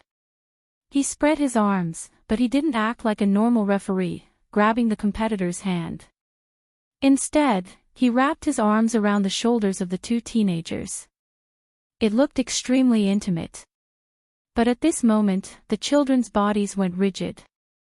Jack wasn't in a hurry to announce the victor. Instead, he spoke like he was reciting a poem. His voice passed through a miniature microphone and spread throughout the entire arena. As the referee, I must judge fairly. This is a conservative fight. The screams from the stands suddenly rose to a whole new level. A fight that has gone beyond time. The screams and cheers grew louder and louder. Some people even stood up and waved their arms towards the fighting stage. This spurred on even more people. Soon, no one was sitting in the entire fighting arena. Jack's expression didn't change as he spat out his final judgment, a fake fight. The people in the stands went completely crazy. The chaotic clamor had already converged into a simple yet heart-sinking sound, kill, kill, kill. On the fighting stage, the faces of the two teenagers were deathly pale. They wanted to struggle, but they were firmly clamped down by Jack's iron arms. Jack said with a smile, "There are no losers, and there are no winners." Before he finished his sentence, Jack exerted force in both of his arms. The crisp sound of bones breaking was transmitted to the entire audience through the microphone on his body. The shoulder bones of the two youths instantly fell apart. A powerful force closed them up, crushing their sternum and spines. Then, the two youths who were no longer human were forcibly hugged in front of Jack's chest, causing them to hug each other. A pair of faces that were bleeding from all 7 orifices collided with each other, and then softened into 2 piles of dead flesh. Jack relaxed his arms, and the 2 corpses slid down. Without even looking, he crossed his arms and waved. Team ending, friendly match. Pass. F***CK. Without waiting for the next scene to change, the display suddenly caved in and cracked. Cragburst's fist had directly smashed it apart. Such an intense reaction thoroughly exposed Cragburst's position. But how could he care? He spat again, a bunch of dregs. The quiet contestant turned his face. There was a hint of surprise in his eyes, but this emotion was extinguished before it could reach his face. In the end, he simply spat out 2 words. You guys. Cragburst stared at him with wide eyes. Kid, you want to participate in this bullshit fight? I'm the next one. Cragburst waved his hand roughly. Fuck the next one. Since I'm here, there will never be a next one. That way leads to the fighting arena, right? Cragburst was about to step out as he spoke. Not only was his sense of justice bursting, but the things that happened in this fighting arena made him, a fighting enthusiast, feel disgusted. Luonan helplessly called for Cragburst to stop when he saw that Cragburst was about to smash the fighting arena to pieces. This was already completely out of line with their original intentions, okay? I'm willing to bet that as soon as you enter the arena, Jack will immediately disappear without a trace. Even if you knock over everyone in the arena, what's the point of letting this murderer escape? That's the problem with your scouting. Why haven't you found that black-skinned rat yet? Cragburst made the same mistake as Luonan in his excitement. He forgot that he was communicating through the psychic wave network and directly spoke. The quiet competitor saw that Cragburst was talking to the air. His eyes streaked across the air and didn't see anything else. In the end, his eyes stopped on the crow on Cragburst's shoulder. He opened his mouth, a little hesitant, but finally said, Sir, are you talking to the crows? Cragburst stared blankly for a moment. He turned his head to look and said, baffled, yeah. Cragburst regretted it as soon as the words left his mouth. Such a reply was too stupid. But at that moment, the quiet contestant, who had been expressionless all this while, actually smiled. So it's Mr. Crow. Can I talk to him too? A slightly shaky smile and surprisingly childish words blossomed in the narrow lounge. It was also at this time that Cragburst and Luonan truly and clearly realized that this fighter, who was about to walk onto the fighting stage and receive fatal adjudication, was truly just a half-grown child. At the same time, the deathly still eyes of the 15 or 16-year-old boy in front of him flashed slightly. His entire body's life force and spiritual energy rippled out from his long and narrow eyes. Cragburst didn't know what to say when faced with such a face. In the end, he could only shrug his shoulders. Fine. If he's willing. Borrowing the force of Cragburst's shrug, ink flew and jumped, landing directly on the arm of the quiet contestant. Of course, this was under Luonan's indication. Oh. The quiet contestant was delighted by Ink's intelligence. Then he slightly straightened up and bowed very solemnly toward Ink. My name is Ruewan. They call me Marauder, but I'm nothing more than a crow. This is my 100th match, and it's also my last match. I hope that Mr. Crow can give me his blessings. This time, there were a few more words. Luonan discovered that the quiet contestant was called Ruewan, right? His voice was quite special. It seemed that his voice hadn't gone through puberty yet. There was a bit of sharpness within the hoarseness, and there was a natural resonance of breath. It was very unique. It made people feel that if he were to sing, he would be quite good. That, Cragburst didn't quite understand. He tried to interrupt but was stopped by Luonan. This sort of feeling was far too familiar. The current Ruewan was the same as Luonan many times. He was completely trapped in his own circle, forming his own logic. There was no need to forcefully break it. Perhaps this was the chance for him to relax the most. It was the moment he treasured the most. And at this time, the human-faced arachnid began to stir. Within the eyes of this newly promoted glutton, there was a bright seed rising from the dark and desolate abyss. Even though the seed was bound and surrounded by the filthy and turbid streams, it was pure and untainted. It was pure and transparent.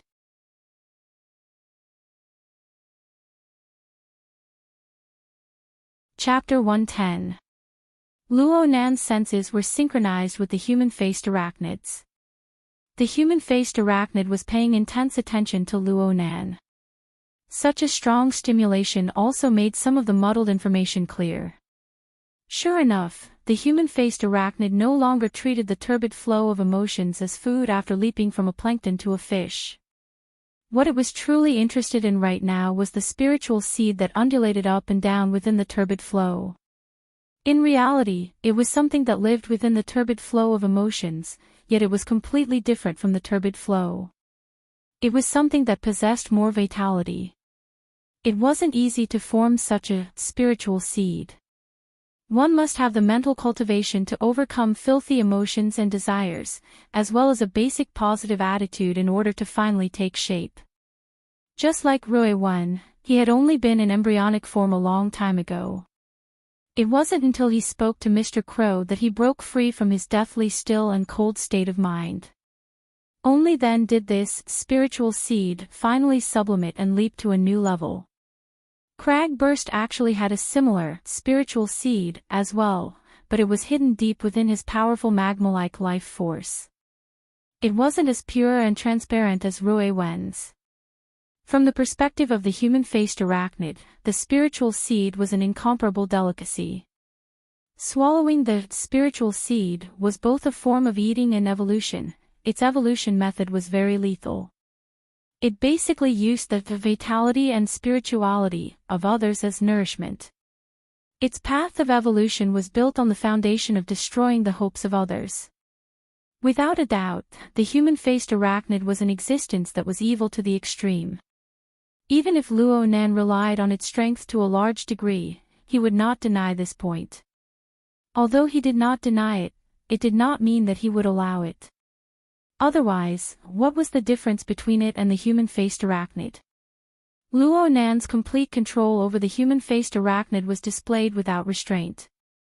No matter how intense the human-faced arachnid's desire to eat was, the heavily chained crow shook, and it had to be well behaved. At this moment, someone walked in from the passageway that led to the fighting arena. The moment the door opened, the noise from the fighting arena almost overwhelmed the small resting room. Fortunately, it was quickly isolated again. That person said loudly, "Rui Wen, get ready to go on stage. The incomparable 100th match." Who are you?" "Your grandfather." Cragburst revealed an evil grin towards that person. Before that person could cry out in shock, Cragburst slapped him unconscious to the ground. Rui Wen turned a blind eye to this. He was already completely immersed in his own world. He stood up and gently swung his arms up and down. "Well, Mr. Crow, here comes my last battle. You won't be stingy with your blessings, right?" Swish.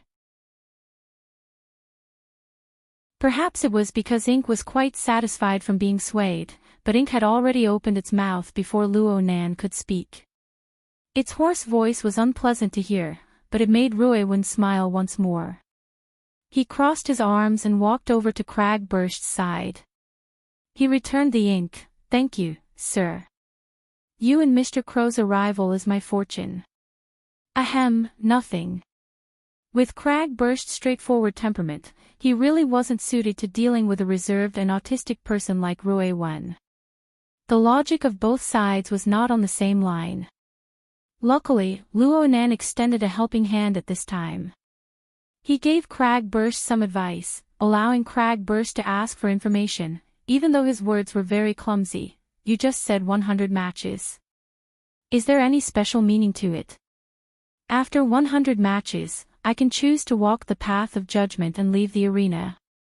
Hee, it's all tricks, and they've been used too much. Cragburst had seen similar situations far too many times in other underground arenas. Are there challenges on the road of adjudication? Of course. Who made it out in the past? Since the establishment of the fighting arena, the ones closest to 100 victories have been me and my brother. Oh right. I thank you for your praise before on behalf of him. Luonan and Crag burst thought of the skinny and tall youth who died under Jack's iron arm at the same time. Crag burst smashed his fist against his palm. Isn't the truth quite clear? What bullshit road of adjudication. This fighting arena never thought of letting you guys leave alive. The truth was indeed quite clear. This fighting arena was jointly established by a group of rich people and gangs of the recycling stratum. Contestants like Rue One were mostly poor orphans of the recycling stratum. They were controlled by gangs and underwent harsh training to fight each other to the death for the amusement of the rich. Crag burst hoped that Rue One could clarify the truth. Leave. That's just a gimmick. A gimmick, nothing more. But Rue One didn't respond. She just tore off the towel on top of her head, revealing her refreshing jet black short hair. The contours of her face were actually quite delicate and pretty. Her delicate and pretty appearance was a bit out of place in this cruel beating arena. Crag burst was still persuading her. Hey, just join us.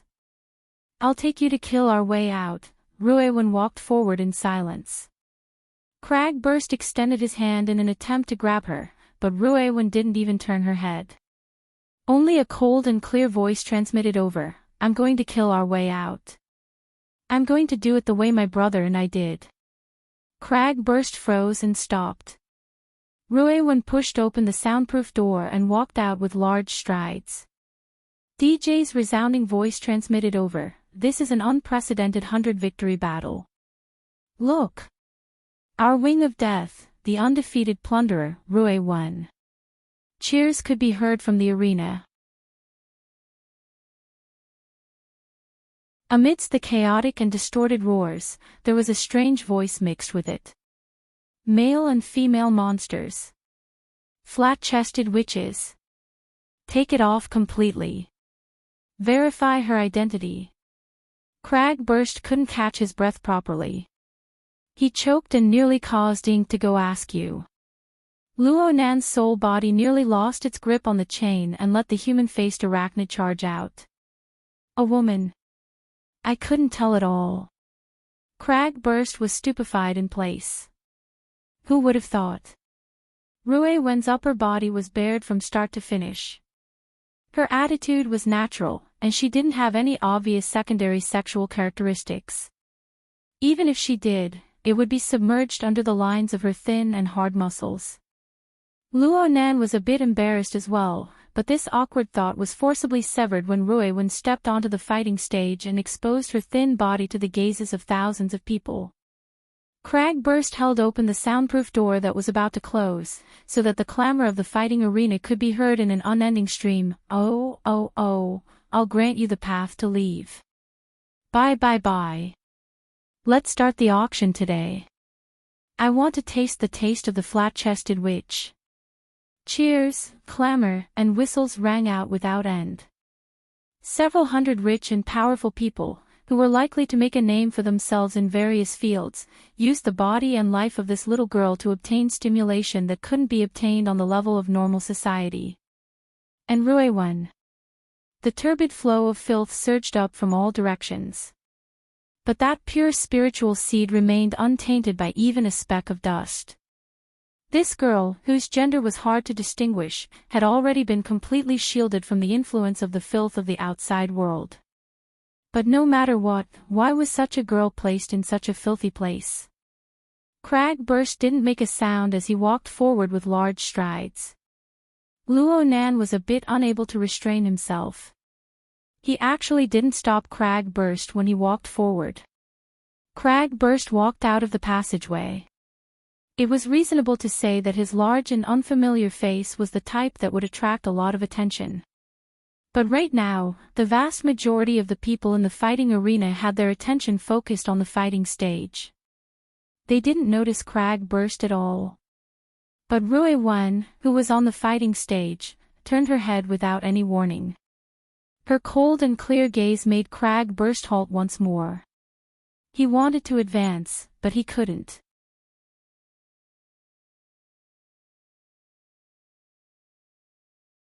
Chapter 111. Ruewen quickly straightened her body and calmly stood in the center of the boxing ring. Her head was slightly drooped, allowing the rich and powerful people in the stands to wantonly size her up and evaluate her body. They constantly raised the stakes in the gambling house, causing the atmosphere to heat up even more. Cragburst's mouth didn't stop cursing the moment she walked through the tunnel. He turned his head to look at the spectator stands in all four directions. He just wanted to find someone he didn't like and give them a fierce beating. The problem was, there wasn't a single person in the entire arena that he didn't want to beat up. Has Jack been found yet? Cragburst paid special attention to the referee of this match. Unfortunately, it wasn't Jack. This made him even more vexed. Luonan didn't respond. Right now his mental senses had already covered the entire fighting arena.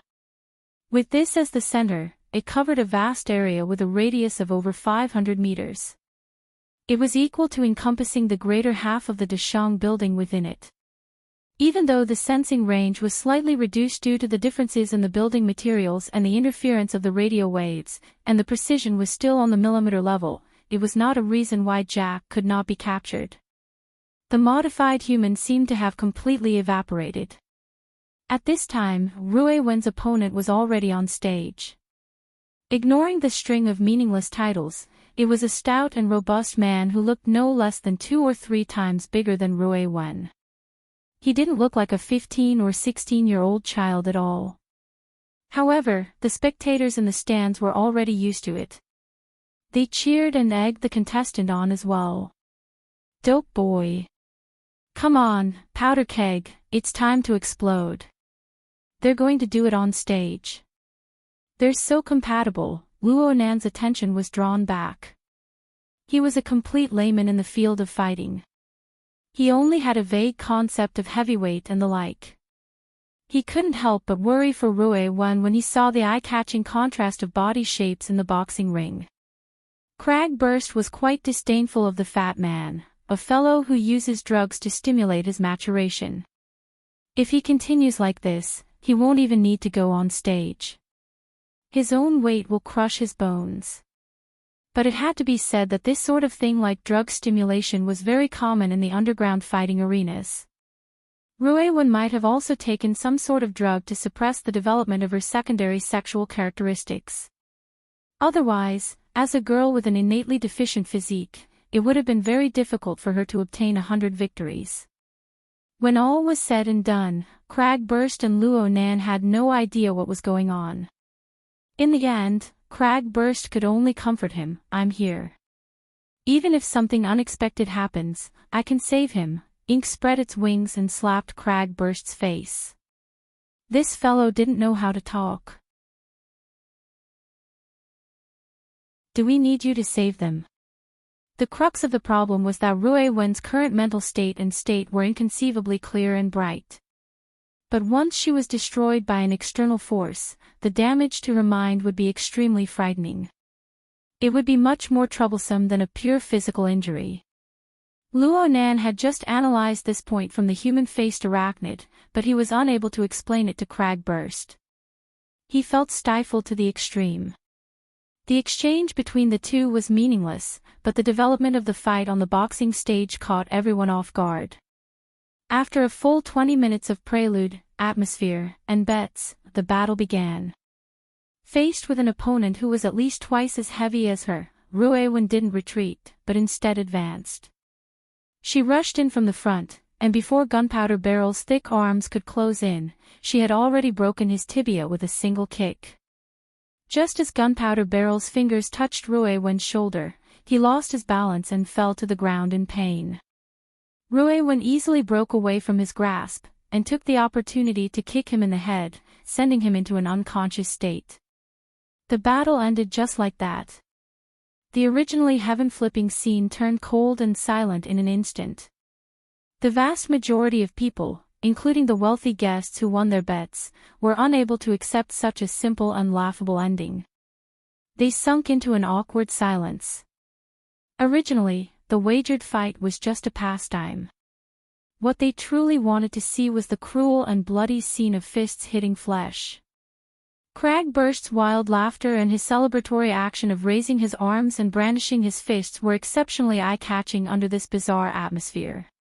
Even the cameras that covered the entire arena gave him a close-up. Luo Nan wanted ink to smack Cragburst's head. If this wasn't exposure, then what was? On the boxing stage, the referee was stupefied for a few seconds before going forward to examine the injury. This was just a formality. His true intention was to use this opportunity to get in contact with the person in charge and figure out what to do next. However, the big boss of the fighting arena, Jack, was unable to be contacted from beginning to end. In the end, it was the supervisor who spoke up and let the referee smooth things over first. The referee helplessly got up and grabbed Rui Wen's hand, preparing to announce the victor. But Rui Wen pushed his hand away. Then she borrowed the help of the referee's miniature microphone to say a few simple words, "I choose the road of adjudication." It was as if a bomb had been forcefully shoved into the oppressive and awkward atmosphere of the fighting arena with these words. First came the low clamor of several hundred people. Then came the sounds of cheering, laughing, cursing, and whistling. They flooded the entire fighting arena. The atmosphere exploded in an instant, wishing it could flip over the entire Dashang building. Aha! Challenger. Traitor. The flat-chested witch's counterattack. Stupid woman. Has your brain turned into muscle? Go die. Just tear her to shreds. No. Break her 4 limbs. Knock out her teeth. I want it. I want it. The several hundred rich and powerful spectators had personally drawn up the rules. They had designed a seemingly magnanimous path of escape. But when this rule was finally challenged, not many people could remain calm. The so-called magnanimity was just a symbolic footnote they made for their lofty status. Touching it was an offense. So in the end, all the emotions converged together to transform into a uniform howl: adjudication. Adjudication. Adjudication. The referee also returned to his senses from the unexpected change. He actually felt that he had been saved. A laughable battle that had been doused in cold water had suddenly turned into a large bomb that ignited everyone's emotions. Good, good. At this time, the projectors all over the fighting arena had already taken advantage of the opportunity to broadcast information related to the road of adjudication. Various images flashed in succession, listing the 3 deathly steps of King of Fists, Beast King Battle, and Adjudication Battle. The first 2 stages, as their names implied, were fights with true adult fighters and wild and untamed beasts. Only then was it the 3rd stage. The projector timely displayed the image of a calm and callous white man wearing a referee uniform, adjudicator, Jack. The gang leader here, the gold medal host, the referee, and the murderer who had killed Rui Wen's brother, was precisely the boss of the final stage. Each projector also timely displayed the scene of many contestants, including Rui Wen's brother, dying at the hands of this callous referee. The fighting arena emitted a sharp whistling sound with each life disappearing until it finally stopped at the scene of Jack waving his hands and denying everything. The entire fighting arena was about to boil over. You're tuning into the LoveLore Library YouTube channel. We're so grateful for your support, and don't forget to subscribe to join us on this incredible journey through captivating stories. Your generosity through donations truly makes a world of difference, as it's the primary source of revenue that allows me to expand and enhance this channel for you. Thank you from the bottom of my heart for being a part of this adventure.